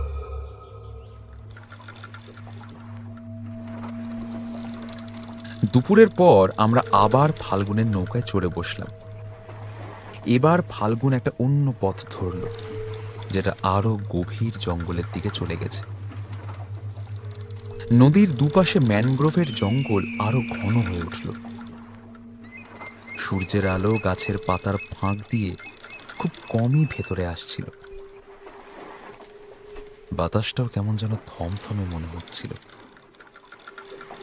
নৌকা যত গভীরে যাচ্ছিল ততই পরিবেশটা শান্ত থেকে শান্ততর হচ্ছিল। শুধু বৈঠার ছপ শব্দ আর আমাদের নিজেদের শ্বাস প্রশ্বাসের আওয়াজ। মাঝে মাঝে দূর থেকে কোনো অচেনা পাখির ডাক অথবা জলের ওপর দিয়ে উড়ে যাওয়া কোনো পাখির ডানার ঝাপটানো শব্দ শোনা যাচ্ছিল। কিন্তু ফাল্গুনের মুখটা গম্ভীর। সে এক মনে বৈঠা চালিয়ে যাচ্ছে। তার চোখে এখনো এক ধরনের ভয় লেগে আছে। আর কত দূর ফাল্গুন? ঠাকুর মশাইয়ের ডাকে পেছন ফিরে তাকালো। তার চোখ দুটো কেমন যেন লাল দেখাচ্ছিল। আর বেশি দূরে নয় ঠাকুর মশাই, এই যে সামনের বাঁকটা ঘুরলেই আমাদের গ্রাম। তবে গ্রামের পাশেই একটা খাল আছে, যেটা সোজা সেই ঘন জঙ্গলের দিকে চলে গেছে, যেখান থেকে মন্তরের আওয়াজ আসে বলে মনে হয়। তার কথা শেষ না হতেই একটা চাপা গোঙানির শব্দ ভেসে এলো জঙ্গল থেকে। শব্দটা মানুষের নয়, কিন্তু কোনো হিংস্র পশুর গোঙানির মতো তো মনে হলো না। আমার আর কিশোরীর গা ছমছম করে উঠল। ফাল্গুনের হাতটা কেঁপে উঠল। তার বৈঠাটা প্রায় জলের মধ্যে ডুবে যাচ্ছিল। ঠাকুর মশাইয়ের মুখটা কঠিন হয়ে এলো। তিনি স্থির দৃষ্টিতে শব্দের উৎস লক্ষ্য করে তাকিয়ে রইলেন। আমার মনে হলো এই সুন্দরবন যেন ধীরে ধীরে তার আসল ভয়ঙ্কর রূপটা উন্মোচন করতে শুরু করেছে। ফাল্গুন নৌকা চালিয়ে একটা ছোট্ট খালের মুখে পৌঁছল, যেটা এঁকে বেঁকে গ্রামের দিকে চলে গেছে। কিছুক্ষণের মধ্যেই খালের দুপাশে ম্যানগ্রোভের জটলা কমে আসতে লাগলো, আর তার জায়গায় দেখা গেল কিছু ভাঙাচোরা ঘরবাড়ি, যেগুলো দেখে বোঝাই যাচ্ছিল এক সময় এখানে লোকজনের আনাগোনা ছিল। কিন্তু এখন কেমন যেন থমথমে হয়ে আছে।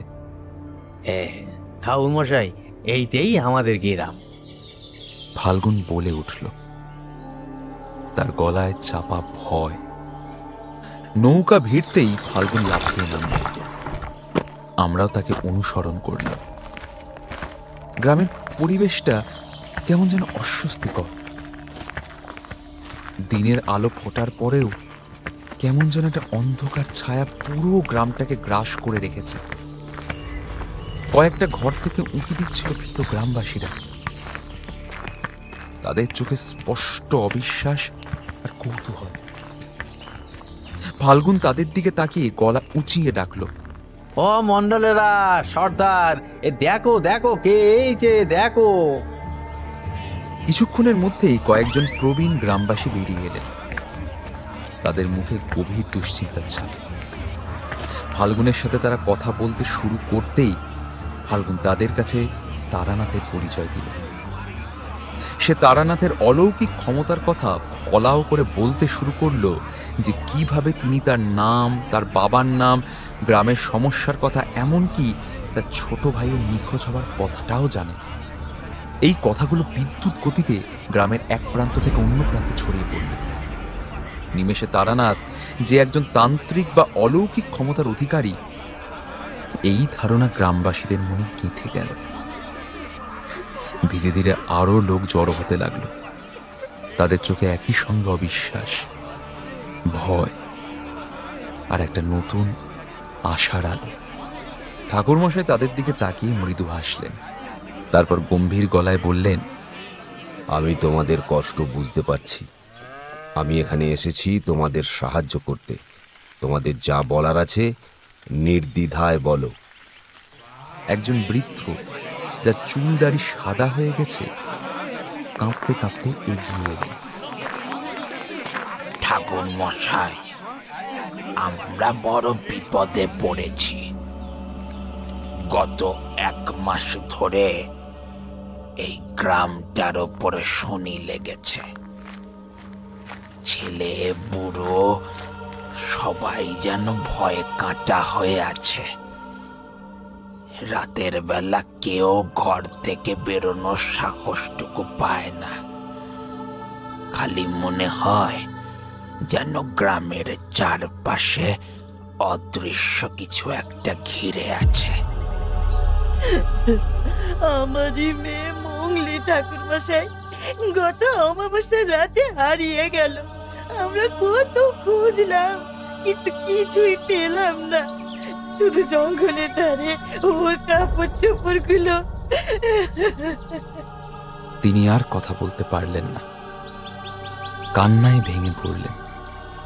তারানাথ অত্যন্ত ধৈর্য ধরে সবার কথা শুনলেন। তিনি একের পর এক প্রশ্ন করতে লাগলেন আর খুঁটিয়ে খুঁটিয়ে জানতে চাইলেন সব ঘটনা। তোমাদের এই উপদ্রব ঠিক কবে থেকে শুরু হয়েছে? কোনো নির্দিষ্ট দিন বা ঘটনা থেকে কি এর সূত্রপাত? মাসখানেক হবে ঠাকুর মশাই। যেদিন ভরা পূর্ণিমা ছিল সেদিন থেকেই কেমন যেন অস্বাভাবিক ঘটনা ঘটতে শুরু করে। আমরা প্রথমে তেমন কিছু বুঝিনি। রাতের বেলা গাছের ডাল ভাঙার শব্দ বা দূর থেকে গোঙানির মতন আওয়াজ। তারপর ধীরে ধীরে আরো বাড়ল। অমাবস্যার রাতে মঙ্গলে নিখোঁজ হবার পর থেকে এই গ্রামের অবস্থা আরো খারাপ হয়ে গেল ঠাকুর মশাই। ঠাকুর মশাই কপালে ভাঁজ ফেলে সবটা শুনলেন। তার মুখ দেখে মনে হচ্ছিল তিনি যেন সব টুকরো ঘটনাগুলিকে একত্রিত করে একটা সম্পূর্ণ ছবি আঁকতে চেষ্টা করছেন। তার চোখে এক গভীর চিন্তার ছাপ। গ্রামবাসীদের ভয় আর অসহায়ত্ব যেন তাঁকে আরো বেশি করে এই রহস্যের গভীরে প্রবেশ করতে প্ররোচিত করছিল। সেই দিনটা গ্রামে বসেই কাটানো হলো। তারানাথ গ্রামবাসীদের সাথে আরো বিস্তারিত কথা বললেন, কিন্তু দিনের আলো যত কমছিল গ্রামের মানুষের চোখে ভয় ততই বাড়ছিল। তারা সন্ধ্যের আগেই ঘরের দরজা জানলা সব বন্ধ করে দিচ্ছিল। আর এই থমথমে পরিবেশ কিশোরীর মনেও প্রভাব ফেলল। রাত গভীর হলো। এখানেও আমরা আলাদা ঘরে ঘুমোচ্ছিলাম, তবে ঘরগুলো ছিল মাটির, বেশ ছোট। কিন্তু মাঝরাতে হঠাৎ এক চিৎকার শুনে আমার ঘুম ভাঙল। শব্দটা কিশোরীর ঘর থেকে এসেছে। আমি দ্রুত তার ঘরে ছুটে গেলাম। গিয়ে দেখি কিশোরী বিছানায় ধরফর করছে, ওর চোখ দুটো বন্ধ আর চিৎকার করছে। আমি ওকে ধরে ঝাঁকাতে লাগলাম। কিশোরী, এই কিশোরী, কিশোরী শুনতে পাচ্ছ আমার কথা? কিশোরী, কি হয়েছে? ওঠো, চোখটা খোলো। কিছুক্ষণ পর কিশোরী চোখ খুলল। তার চোখ দুটো ভয়ে বিস্ফারিত। সে আমাকে দেখে কাঁপতে লাগলো। বিভূতি, কি ভয়ঙ্কর স্বপ্ন দেখেছি। আমি যেন বনের মধ্যে চলে যাচ্ছি। চারপাশে ঘোর অন্ধকার, কিন্তু হঠাৎ করেই দূরে এক মায়াবী আলো জ্বলে উঠল। আর কেউ যেন ফিস ফিস করে ডাকছে, এদিকে আয়, এদিকে আয়। উফ, আলোটা দেখতে এত সুন্দর ছিল যে আমি সম্মোহিত হয়ে সেই দিকেই যাচ্ছিলাম। তারপর দেখলাম সেই আলোটার মধ্যে একটা ছায়া, বিরাট একটা কালো ছায়া। কিশোরী ভয়ে শিউরে উঠল। তার গলা দিয়ে আর কথা বের হলো না। আমি কিশোরীকে শান্ত করার চেষ্টা করছিলাম, এমন সময় তারানাথ গেলেন। আমাদের চিৎকার শুনে তিনিও জেগে উঠেছিলেন।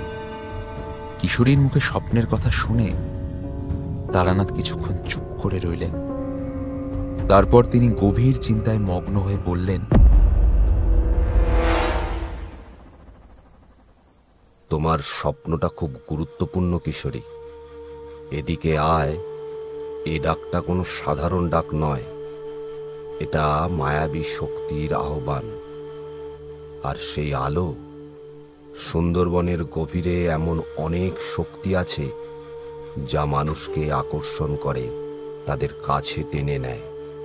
মংলির ক্ষেত্রেও হয়তো এমনই কিছু ঘটেছিল। সেই কালো ছায়া যা আমি স্বপ্নে দেখেছিলাম আর তুমিও দেখছো, তা কোনো এক অশুভ শক্তিরই প্রতীক। কথাটা বলে ঠাকুর মশাই কিছুক্ষণ পায়চারি করলেন। এটা কোনো সাধারণ পিশাচের কাজ নয়।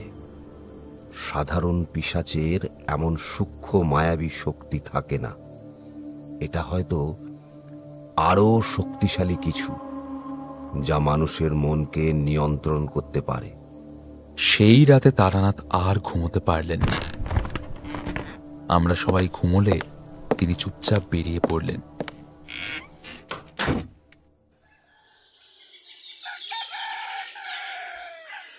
আমি আর কিশোরী তখন ঘুমিয়ে পড়েছিলাম, কিন্তু সকালে উঠে যখন শুনলাম, অবাক হয়ে গেলাম। তারানাথ ঠাকুর মশাই রাতের অন্ধকারে একাই গ্রামের চারপাশে ঘুরেছেন। সকালে তারানাথ বেশ চিন্তিত মুখে ফিরলেন। তার জামা কাপড়ে কাদা লেগে আছে। তিনি আমাদের কাছে এসে বললেন, আমি রাতে গ্রামের বাইরে কিছু চিহ্ন দেখেছি। জঙ্গলের যে দিক থেকে অশুভ আওয়াজ আসে বলে ফাল্গুনরা বলছিল, সেই দিকে গিয়েছিলাম।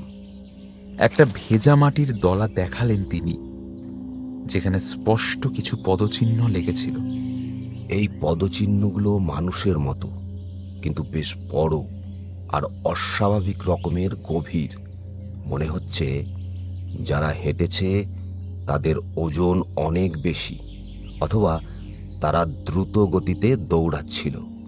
এরপর তিনি একটা ছেঁড়া কাপড়ের টুকরো দেখালেন। এটা একটা লাল রঙের কাপড়ের টুকরো, তাঁতের শাড়ির মতো দেখতে। মনে হচ্ছে এটা জোর করে ছিঁড়ে ফেলা হয়েছে। আমার স্বপ্নে দেখা মেয়েটির পরনেও তো লাল শাড়ি ছিল। হ্যাঁ কিশোরী, এটা কাকতালীয় নয়। এই চিহ্নগুলো কোনো সাধারণ পিশাচের নয়, কারণ তারা সচরাচর এমন প্রমাণ রেখে যায় না। মনে হচ্ছে এখানে কোনো নির্দিষ্ট দল কাজ করছে, যারা হয়তো কোনো তান্ত্রিক সাধনা বা অন্য কোনো অশুভ উদ্দেশ্যে মানুষকে অপহরণ করছে।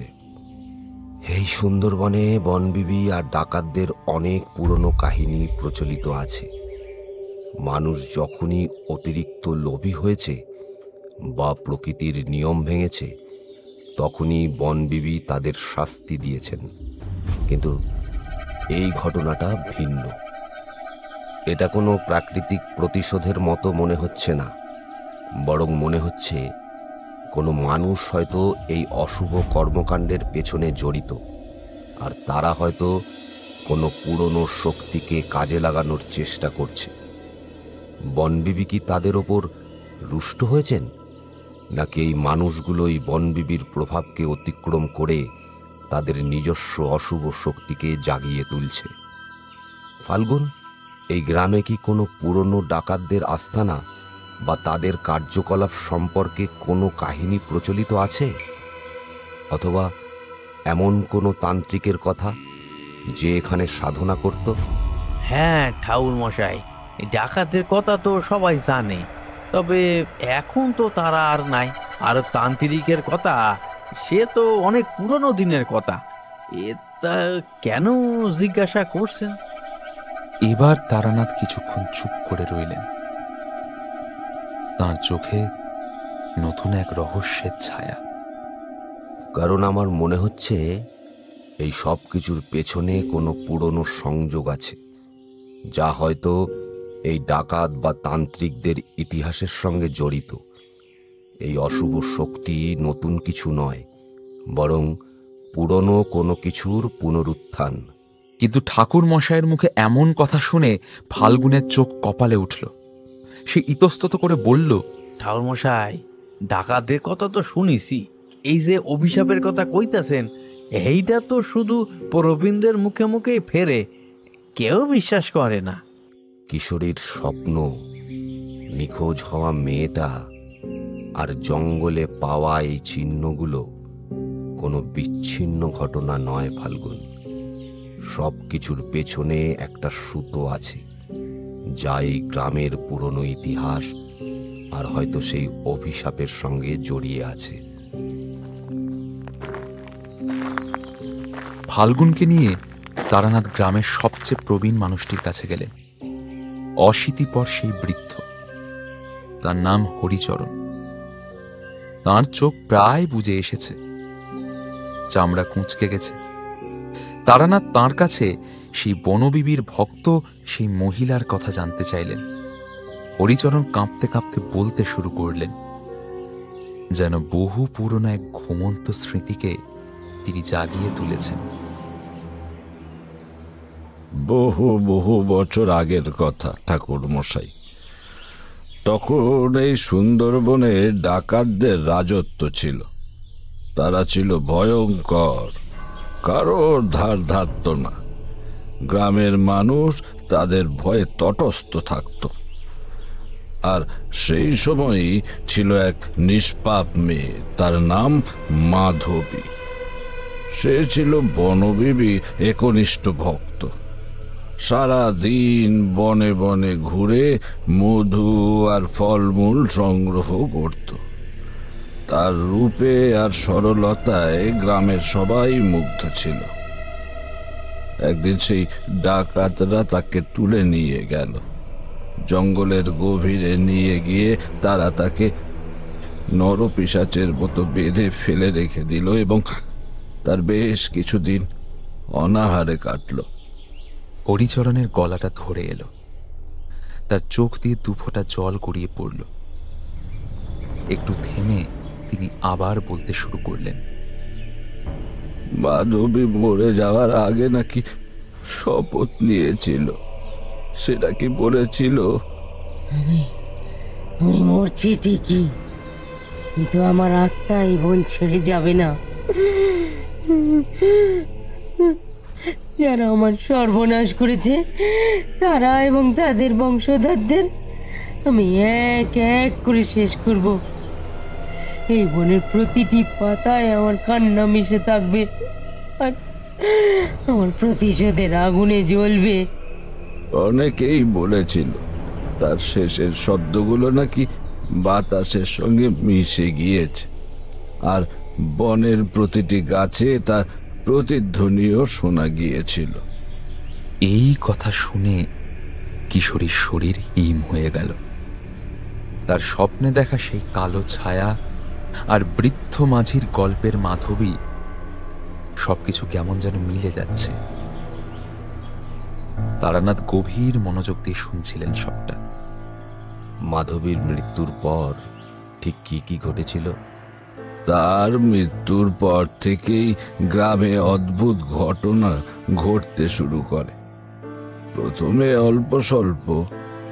রাতের বেলা নাকি জঙ্গলের দিক থেকে মেয়েদের কান্নার আওয়াজ আসত। তারপর ডাকাতদের আস্তানায় নাকি একের পর এক দুর্ঘটনা ঘটতে শুরু করলো।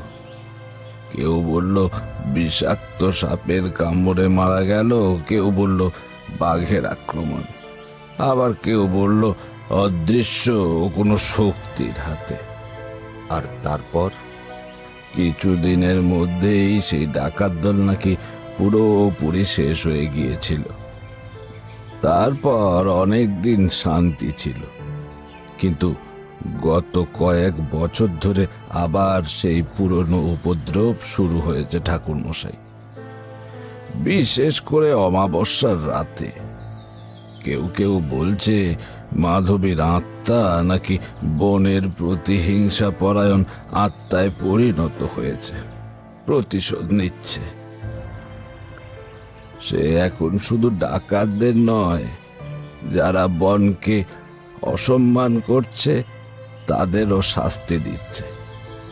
অমাবস্যার রাতে গ্রামের মেয়েরা হারিয়ে যাচ্ছে, তাদের কোনো খোঁজ পাওয়া যাচ্ছে না। যারা হারিয়ে যাচ্ছে তাদের কেউ বনবিবির পুজো করত না, অথবা তারা গ্রামের প্রচলিত নিয়ম মানত না। বনবিবি কি তাহলে সত্যি প্রতিশোধ নিচ্ছেন, নাকি এর পেছনে অন্য কোনো গভীর রহস্য আছে?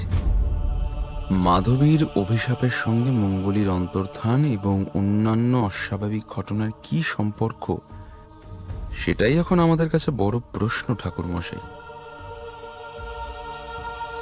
জঙ্গল ধীরে ধীরে অন্ধকারে ডুবছে। গ্রামের মানুষের চোখে ভয়। তারা সন্ধ্যার আগেই ঘরের দরজা জানালা সবটা বন্ধ করে দিচ্ছে। এই থমথমে পরিবেশ কিশোরীর মনেও প্রভাব ফেলেছে। তারানাথ, আমি, কিশোরী আর অনিচ্ছুক ফাল্গুন অজানার উদ্দেশ্যে যাত্রা শুরু করলাম। আমাদের সামনে ঘন অন্ধকার সুন্দরবনের গভীর জঙ্গল, যেখানে লুকিয়ে আছে এক পুরনো অভিশাপ। ফলত মনে একটাই প্রশ্ন, এই অভিশাপ কি শুধু প্রতিশোধ চাইছে, নাকি এর পেছনে আরো বড় কোনো অশুভ উদ্দেশ্য আছে?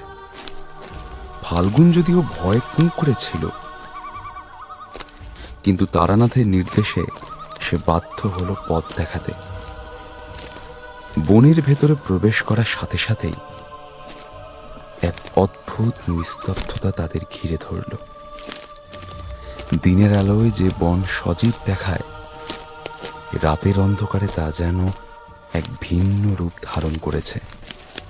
গাছের ডালপালাগুলো প্রেতের হাতের মতন ছড়িয়ে আছে, আর পাতার মর্মর শব্দে এক অলৌকিক সুর যেন বাজছে। পায়ের নিচে শুকনো পাতার শব্দ ছাড়া আর কোনো আওয়াজ নেই। কিশোরী ঠাকুরমশায়ের পথ অনুসরণ করে হেঁটে যাচ্ছে। তার স্বপ্নে দেখা সেই মায়াবী আলোর কথা আর কালো ছায়ার কথা বারবার মনে পড়ছে। আমি চারপাশে সতর্ক দৃষ্টি রেখেছিলাম। যে কোনো বিপদের মোকাবিলার জন্য আমি প্রস্তুত ছিলাম। তারানাথকে যদিও শান্ত দেখাচ্ছিল, তবু তার চোখে এক গভীর চিন্তার ছাপ স্পষ্ট। কিছু দূর যাওয়ার পর ফাল্গুন একটা ভাঙা গাছ দেখিয়ে ফিসফিস করে বলল, ঠাকুর মশাই, এই দিক থেকেই অমাবস্যার রাতে ওই গোয়ানির মতো আওয়াজ আসতো। মঙ্গলীয় এই দিকের জঙ্গল থেকে নিখোঁজ হয়েছিল। তারানাথ সেখানে থামলেন। তার চোখ যেন অন্ধকারে সব কিছু দেখতে পাচ্ছিল। তিনি মাটি পরীক্ষা করলেন, গাছের গুঁড়িতে হাত বুলিয়ে দেখলেন। আমি একটা ছেঁড়া লাল কাপড়ের টুকরো খুঁজে পেলাম, যা সকালে তারানাথ পেয়েছিলেন তারই মতো। আর সেটা দেখে কিশোরীর চোখ দুটো ভয়ে বড় হয়ে গেল। আমার আমার আমার স্বপ্নে দেখা মেয়েটির পরনেও তো ঠিক এই রকমই লাল শাড়ি ছিল। এটা কাকতালীয় নয় কিশোরী, এই চিহ্নগুলো আমাদের সঠিক পথ দেখাচ্ছে। আমরা এখানে অভিশাপের মূল কেন্দ্রে প্রবেশ করছি। আমরা যত গভীরে যাচ্ছিলাম, চারদিকের পরিবেশ তত বেশি থমথমে হয়ে উঠছিল। হঠাৎ করেই ঝোড়ো বাতাস বইতে শুরু করলো, আর গাছের ডালপালাগুলো যেন কোনো অদৃশ্য শক্তিতে নড়ে উঠল। ফাল্গুন ভয়ে চিৎকার করে উঠল, ঠাকুর মশাই, দেন, এইটা তো সেই আলো। আমরা সবাই সেদিকে দেখলাম। দূরে বনের গভীরে এক মায়াবী আলো জ্বলছে। আলোটা স্থির নয়, যেন নাচছে। তার উজ্জ্বলতা এতটাই আকর্ষণীয় যে চোখ ফেরানো দেয়। কিশোরীর চোখ বিস্ফারিত। তার মনে পড়ল তার স্বপ্নের কথা। ওই আলো, ওই আলোই তো আমাকে ডাকছিল। এটা কোনো সাধারণ আলো নয়, এটা মায়াবী শক্তির আহ্বান, যা মানুষকে আকর্ষণ করে নিজের দিকে টেনে নেয়। আমরা আলোর দিকে এগোতে লাগলাম।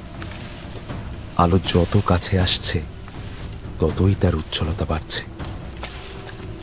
একটা গাছে ঢাকা ফাঁকা জায়গায় আলোটা স্থির হয়েছে। তারা কাছে যেতেই দেখলো আলোটার ভেতরে একটা অস্পষ্ট কালো ছায়া নড়চড় করছে। ছায়াটা বিশাল, আর তার উপস্থিতি যেন বাতাসের মধ্যে এক শীতলতা ছড়িয়ে দিয়েছে। হঠাৎ করেই সেই ছায়া থেকে একটা ফিসফিসানি ভেসে এলো।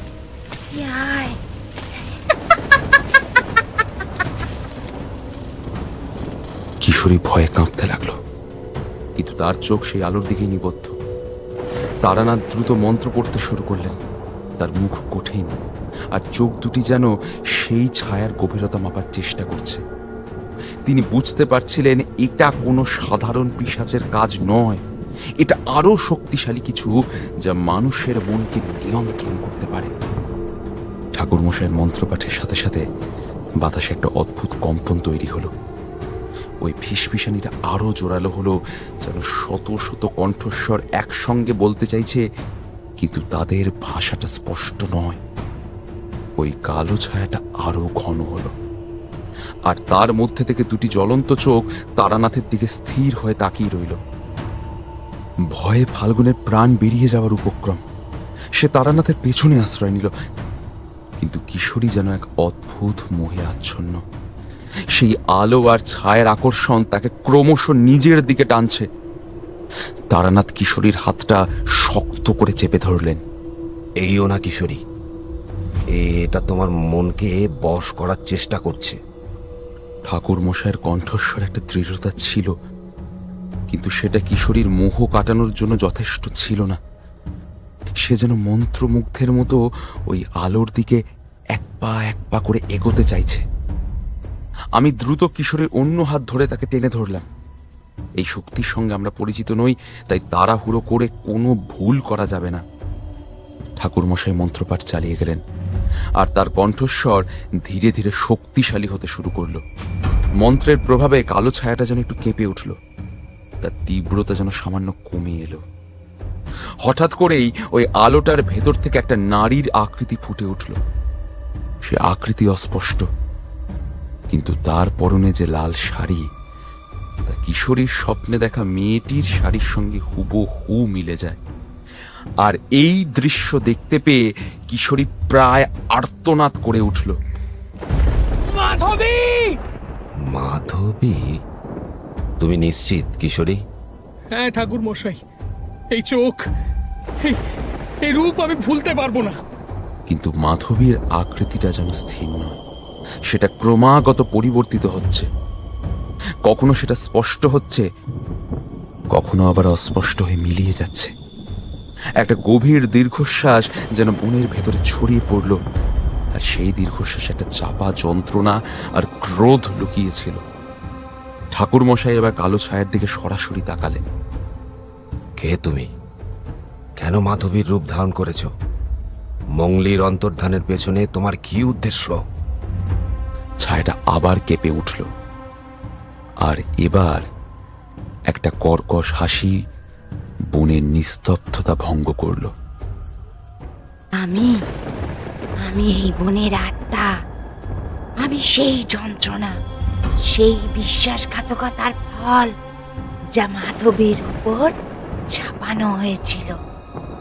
মঙ্গলি সে কেবল একটা উপলক্ষ মাত্র, আসল উদ্দেশ্য প্রতিশোধ। প্রতিশোধ? কিন্তু কার উপর আর কেন? ছায়াটা যেন আরো কাছে চলে এলো। তার শীতল উপস্থিতি আমাদের হাড় পর্যন্ত কাঁপিয়ে তুলছিল। যারা মাধবীকে মিথ্যে অপবাদ দিয়ে এই বনের গভীরে মৃত্যুর মুখে ঠেলে দিয়েছিল, তার শেষ আর্তনাদকে উপেক্ষা করেছিল, তাদের উপর, তাদের বংশধারদের উপর এই অভিশাপ সেই ক্রোধের ফল, যা প্রজন্ম ধরে এই বনেই আটকে আছে।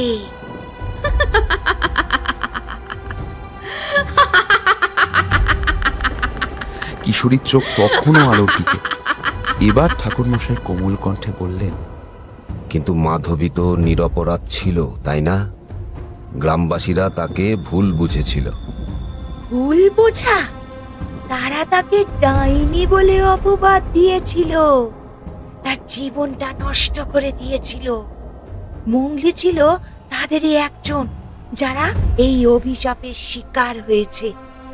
গ্রামের মানুষ যখন বুঝতে শিখবে তাদের পূর্বপুরুষদের পাপের ফল কতটা ভয়াবহ, তখনই এই অভিশাপের শক্তি আরো বাড়বে। তাহলে মঙ্গলির সঙ্গে কি হয়েছে? সে কি মারা গেছে?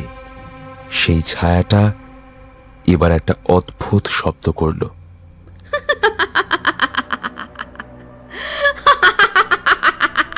যা হাসি না কান্না বোঝা কঠিন। সে আমারই অংশ হয়ে গেছে। এই বন তাকে গ্রাস করেছে, যেমনটা সেই গ্রাস করেছে অন্যদের যারা এই অভিশাপের পথে এসেছে। কিন্তু প্রতিশোধের বাইরেও তোমার আর কোনো উদ্দেশ্য আছে বলে মনে হচ্ছে? এই শক্তি কি শুধু মাধবীর প্রতিশোধের জন্য ব্যবহৃত হচ্ছে, নাকি এর পেছনে আরো বড় কোনো অশুভ শক্তি কাজ করছে? ছায়াটা কিছুক্ষণ চুপ করে রইল, যেন উত্তর দিতে সে দ্বিধা করছে। তারপর একটা ভয়ঙ্কর শব্দ করে বনের মাটি কেঁপে উঠল। তুমি ঠিকই ধরেছ তারানাথ, প্রতিশোধ কেবল একটা কারণ।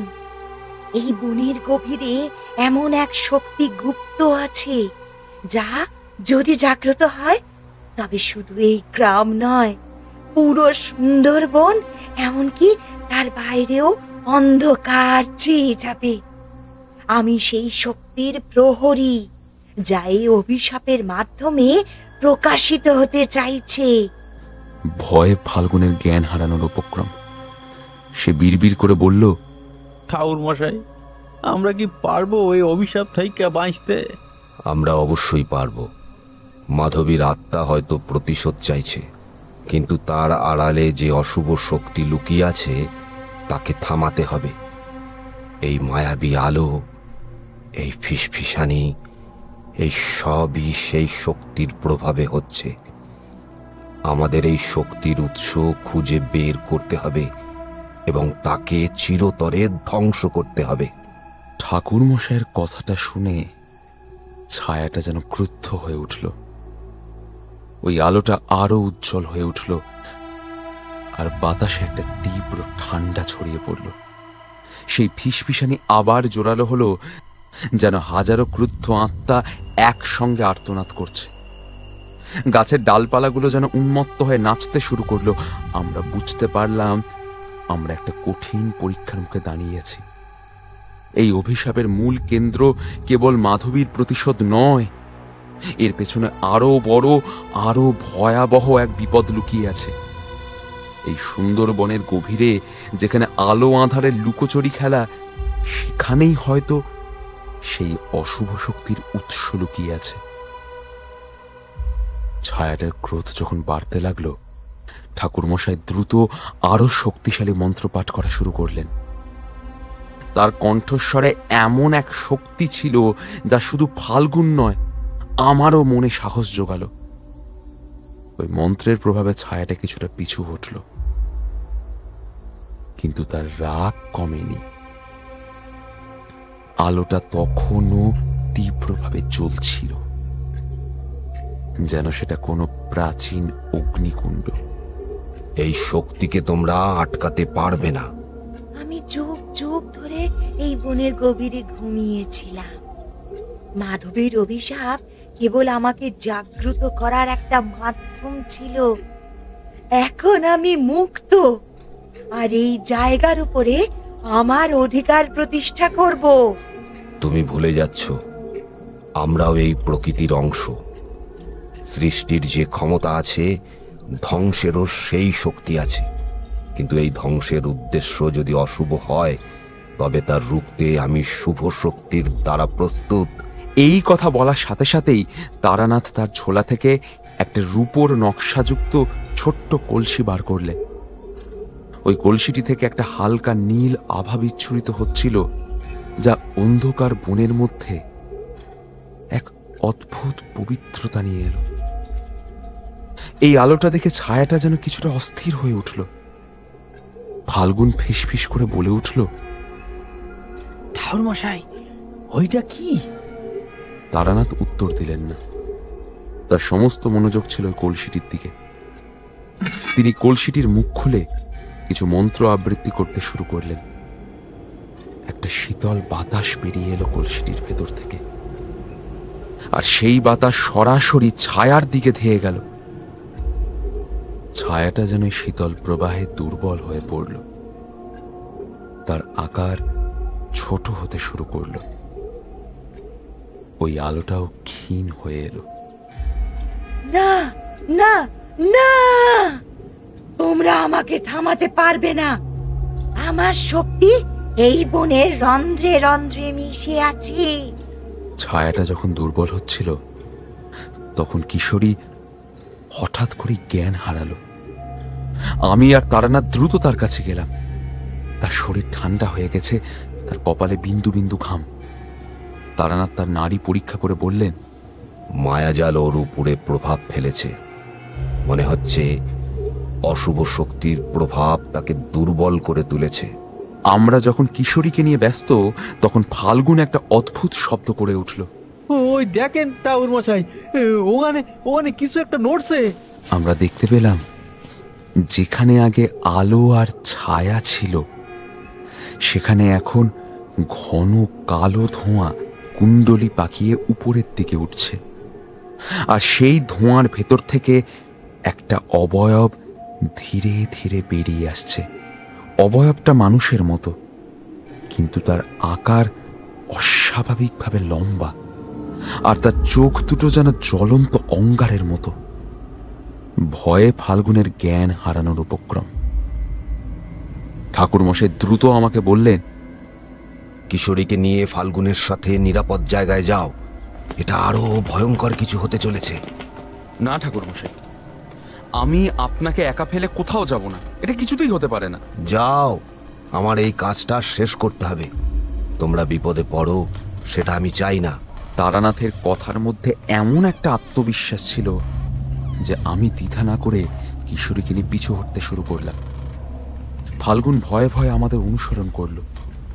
আমরা যখন বনের ভেতর দিয়ে দৌড়চ্ছি, তখন পেছন থেকে একটা বিকট হাসির শব্দ শুনতে পেলাম, যা বনের নিস্তব্ধতাকে একেবারে চুরমার করে দিল।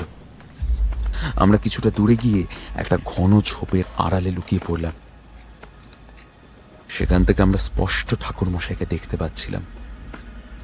তিনি সেই কালো অবয়বের মুখোমুখি দাঁড়িয়ে আছেন। তার হাতে তখনও সেই রূপোর কলসি। অবয়বটা যেন ধীরে ধীরে তারানাথের দিকে এগিয়ে আসছে, আর তার প্রতিটি পদক্ষেপে মাটি কাঁপছে। তুমি কে? মাধবীর অভিশাপের আড়ালে তুমি সেই আসল শক্তি, তাই না? ঠাকুরমশাই প্রশ্নটা শুনে অবয়বটা হেসে উঠল, কিন্তু তার হাসি যেন অসংখ্য আত্মার যন্ত্রণার মিশ্রণ। আমি আমি এই বনের অন্ধকার। আমি সেই শক্তি যা যুগের পর যুগ ধরে এই সুন্দরবনের গভীরে সুপ্ত ছিল। মানুষের লোভ, তাদের পাপ, তাদের রক্ত, এই সবই আমাকে জাগিয়ে তুলেছে। মাধবী ছিল কেবল একটা চাবিকাঠি। তোমার এই অশুভ উদ্দেশ্যকে সফল হতে দেব না।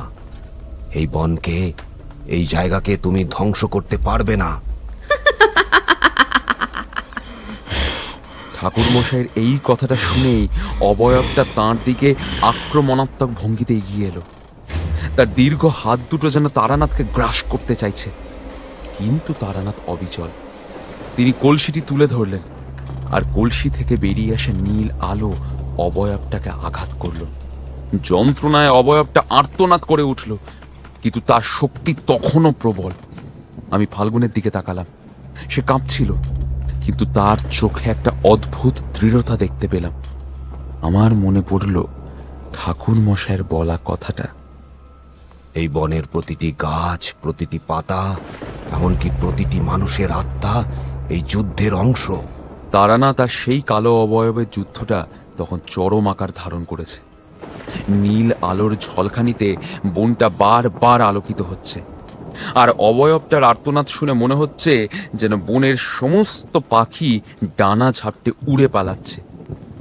অবয়বটা বুঝতে পারছিল যে রূপোর কলসির নীল আলো তাকে দুর্বল করছে, তাই সে দিশেহারা হয়ে তারানাথের দিকে তার চোখ থেকে দুটি দিয়ে আঘাত করার চেষ্টা করতে লাগলো। কিন্তু ঠাকুর মশাই দক্ষতার সাথে সেগুলো এড়িয়ে যাচ্ছিলেন, আর আমরা বুঝতে পারছিলাম তিনি ধীরে ধীরে পরিশ্রান্ত হয়ে পড়ছেন। হঠাৎই আমার চোখে পড়ল ওই অবয়বটার ঠিক পেছনেই বনের প্রাচীনতম একটা বট গাছ দাঁড়িয়ে। সেই গাছের গোড়ায় পাথরের একটা ছোট্ট বেদি। আমার মনে হলো সেই বেদিটার সাথে হয়তো এই অবয়বের কোনো সম্পর্ক আছে। তারানাথ একবার বলেছিলেন সুন্দরবনের অনেক প্রাচীন শক্তির উৎস এই ধরনের প্রাকৃতিক স্থানেই লুকোনো থাকে। আমি ফাল্গুন আর কিশোরীকে ইশারা করলাম, ওই বটগাছটার দিকে দেখো।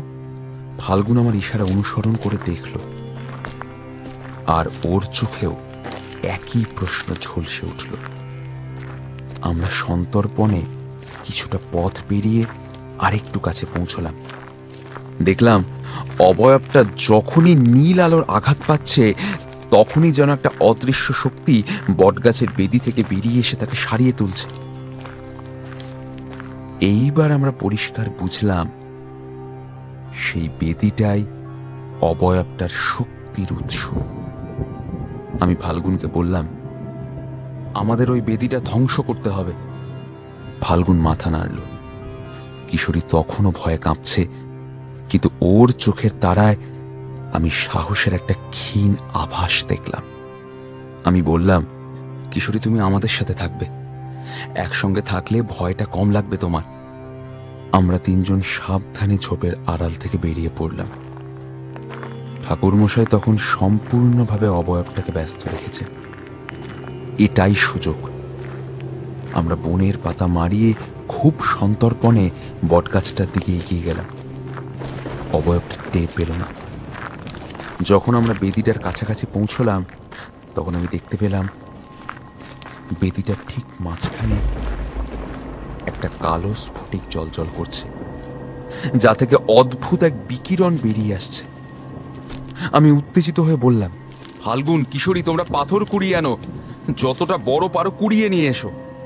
আমরা তিনজন একসঙ্গে সেই কালো স্ফটিকের ওপর পাথর ছুঁড়তে শুরু করলাম।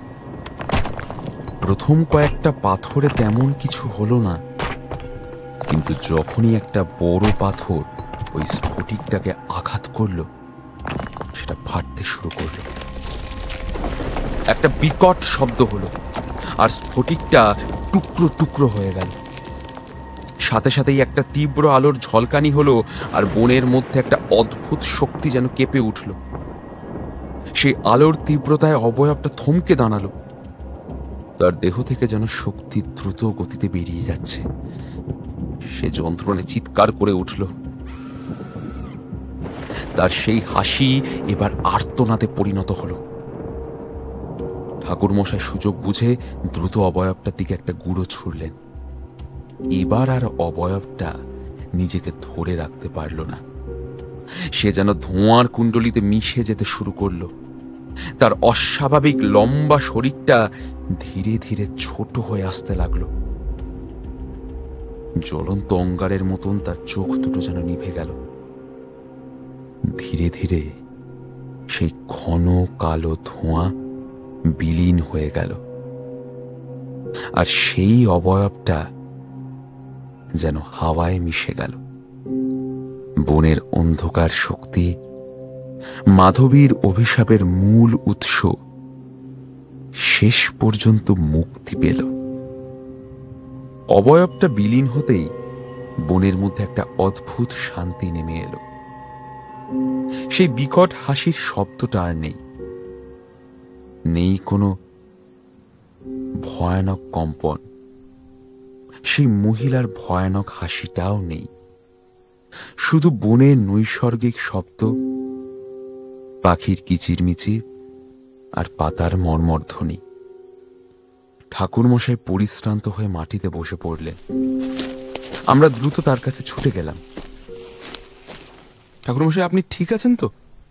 হ্যাঁ, আমি ঠিক আছি। তোমরা তোমরা খুব বুদ্ধিমানের মতো কাজ করেছো। এই বেদিটাই ছিল ওর শক্তির উৎস। আমরা সকলে স্বস্তির নিঃশ্বাস ফেললাম। মাধবীর অভিশাপের মূল শক্তি ধ্বংস হয়েছে। এর মানে গ্রামের মানুষ এবার মুক্তি পাবে। রামনগর গ্রাম আবার শান্তির ছোঁয়া পাবে। আমরা তিনজন ঠাকুরমশাইকে নিয়ে ধীরে ধীরে গ্রামের দিকে এগোতে শুরু করলাম। বনের পথটা এতক্ষণে যেন অনেকটা নিরাপদ মনে হচ্ছিল। গ্রামের প্রান্তে পৌঁছতেই আমরা দেখলাম গ্রামের কয়েকজন লোক হ্যারিকেন হাতে আমাদের খুঁজছে। আমাদের দেখে তারা উল্লাস করে উঠল।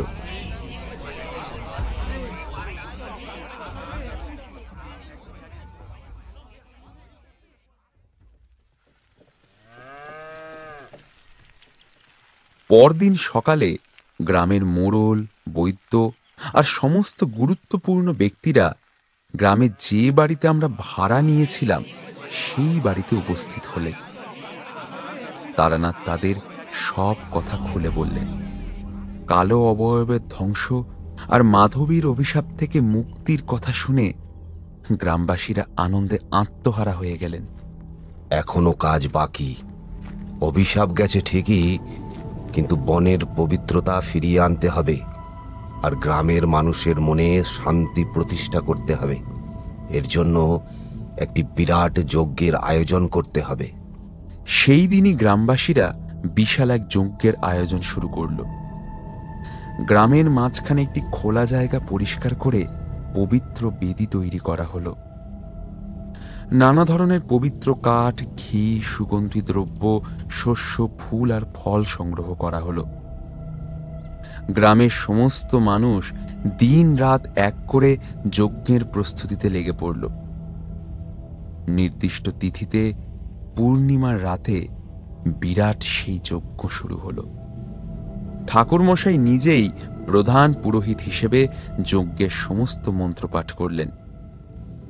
যজ্ঞের আগুন জ্বলে উঠল, তার শিখা আকাশে ছড়িয়ে পড়ল। সেই আগুনের ধোঁয়া আর মন্ত্রের পবিত্র ধ্বনি যেন গ্রামের সমস্ত অশুভ শক্তিকে দূর করে দিচ্ছিল। গ্রামবাসীরা মন্ত্রপাঠ করছিল। তাদের মুখের মধ্যে ভয়ের বদলে শান্তি আর বিশ্বাসের ছবি ফুটে উঠেছিল। যজ্ঞের পরদিন সকালে তারানাথ গ্রামের সকলের সাথে বনের দেবী বনবিবির পূজার আয়োজন করলেন। বনের ঠিক প্রবেশপথে একটা ছোট্ট মন্দির তৈরি করা হলো, যেখানে বনবিবির মূর্তি স্থাপন করা হলো। বনবিবি হলেন সুন্দরবনের রক্ষাকারী দেবী। তাঁর পূজা ছাড়া সুন্দরবনের মানুষের জীবন অসম্পূর্ণ। গ্রামের সবাই মিলে বনবিবির মন্দিরে গেল। গ্রামের মহিলারা মঙ্গল ঘট সাজিয়ে এনেছিল। ফাল্গুন আর কিশোরীও তাদের সকলের সাথে বনবিবির বিগ্রহের সামনে এসে দাঁড়ালো। তারানাথ নিজেই বনবিবির উদ্দেশ্যে মন্ত্রপাঠ করে পূজা শুরু করলেন। গ্রামের সকলে ভক্তিভরে প্রার্থনা করল। সুন্দরবন আর গ্রামের মানুষের ওপর যেন বনবিবির আশীর্বাদ থাকে, আর কোনোদিন যেন এমন অভিশাপ না আসে। পূজা শেষে গ্রামের সকলে মিলে প্রসাদ গ্রহণ করল। সকলের মুখে হাসি, চোখে শান্তি। গ্রামের বাতাসে যেন এক নতুন সুবাস ছড়িয়ে পড়েছে। মানুষগুলো একে অপরের দিকে তাকিয়ে হাসছে। দীর্ঘদিনের ভয় আর কষ্ট যেন এক নিমেষে দূর হয়ে গেছে। গ্রামটা আবার স্বাভাবিক ছন্দে ফিরে এসেছে। কৃষকেরা মাঠে কাজ করতে যাচ্ছে, জেলেরা যাচ্ছে নদীতে জাল ফেলতে, আর শিশুরা মনের আনন্দে খেলছে। আমি ঠাকুর মশাইয়ের দিকে তাকালাম। তাঁর মুখে এক অনাবিল তৃপ্তি। তিনি নিঃশব্দে হাসলেন। আমি বুঝতে পারলাম ঠাকুর মশাইয়ের উদ্দেশ্য সফল হয়েছে। তিনি শুধু একটি অশুভ শক্তিকেই ধ্বংস করেননি, তিনি ফিরিয়ে এনেছেন একটা গ্রামের মানুষের হারানো বিশ্বাস আর শান্তি। সুন্দরবন আবার তার নিজস্ব মহিমায় ফিরে এসেছে। দিন কত গ্রামের সকলের কাছে আপ্যায়িত হয়ে তারানাথ আমার দিকে তাকিয়ে বলল, চলো বিভূতি, এবার এখান থেকে যাই। গ্রামের বিপদ তো কেটে গিয়েছে, আর আমি গ্রামকে একটা সুরক্ষা কবচ গণ্ডি নির্মাণ করে দিয়েছি। এখন আর কোনো বিপদ হবে না। ঠাকুর মশাইয়ের চোখে মুখে ছিল এক অদ্ভুত প্রশান্তি। তিনি আবার বললেন, এবার সুন্দরবনের অন্যান্য জায়গাগুলো ঘুরে দেখতে হবে, তারপর কলকাতার দিকে ফেরা যাবে। বাড়ির জন্য মনটা কেমন করছে। তারানাথ, আমি আর কিশোরী প্রস্তুত হলাম গ্রামের মায়া ছেড়ে নতুন পথে পা বাড়াতে। গ্রামের লোকজন আমাদের বিদায় জানাতে এসেছিল। কৃতজ্ঞতা আর ভালোবাসার মিশ্রিত চোখে তারা তারানাথকে দেখছিল। ঠাকুর মশাই তাদের হাত নেড়ে বিদায় জানালেন। আমিও নিজের ছোট্ট ঝুলিটা কাঁধে তুলে নিলাম। যেতে যেতে কিশোরী তারানাথকে উদ্দেশ্য করে বলল, ঠাকুর মশাই, এতদিন শুধু আপনার মুখেই তন্ত্র সাধনার গল্প শুনে এসেছি, যা বিশ্বাস করা কঠিন ছিল।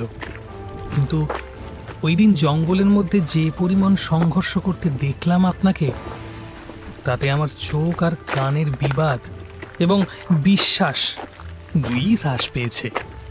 ধন্য আপনার সাধনার শক্তিকে। এই যাত্রায় বেঁচে গেলাম বটে, কি বলো বিভূতি?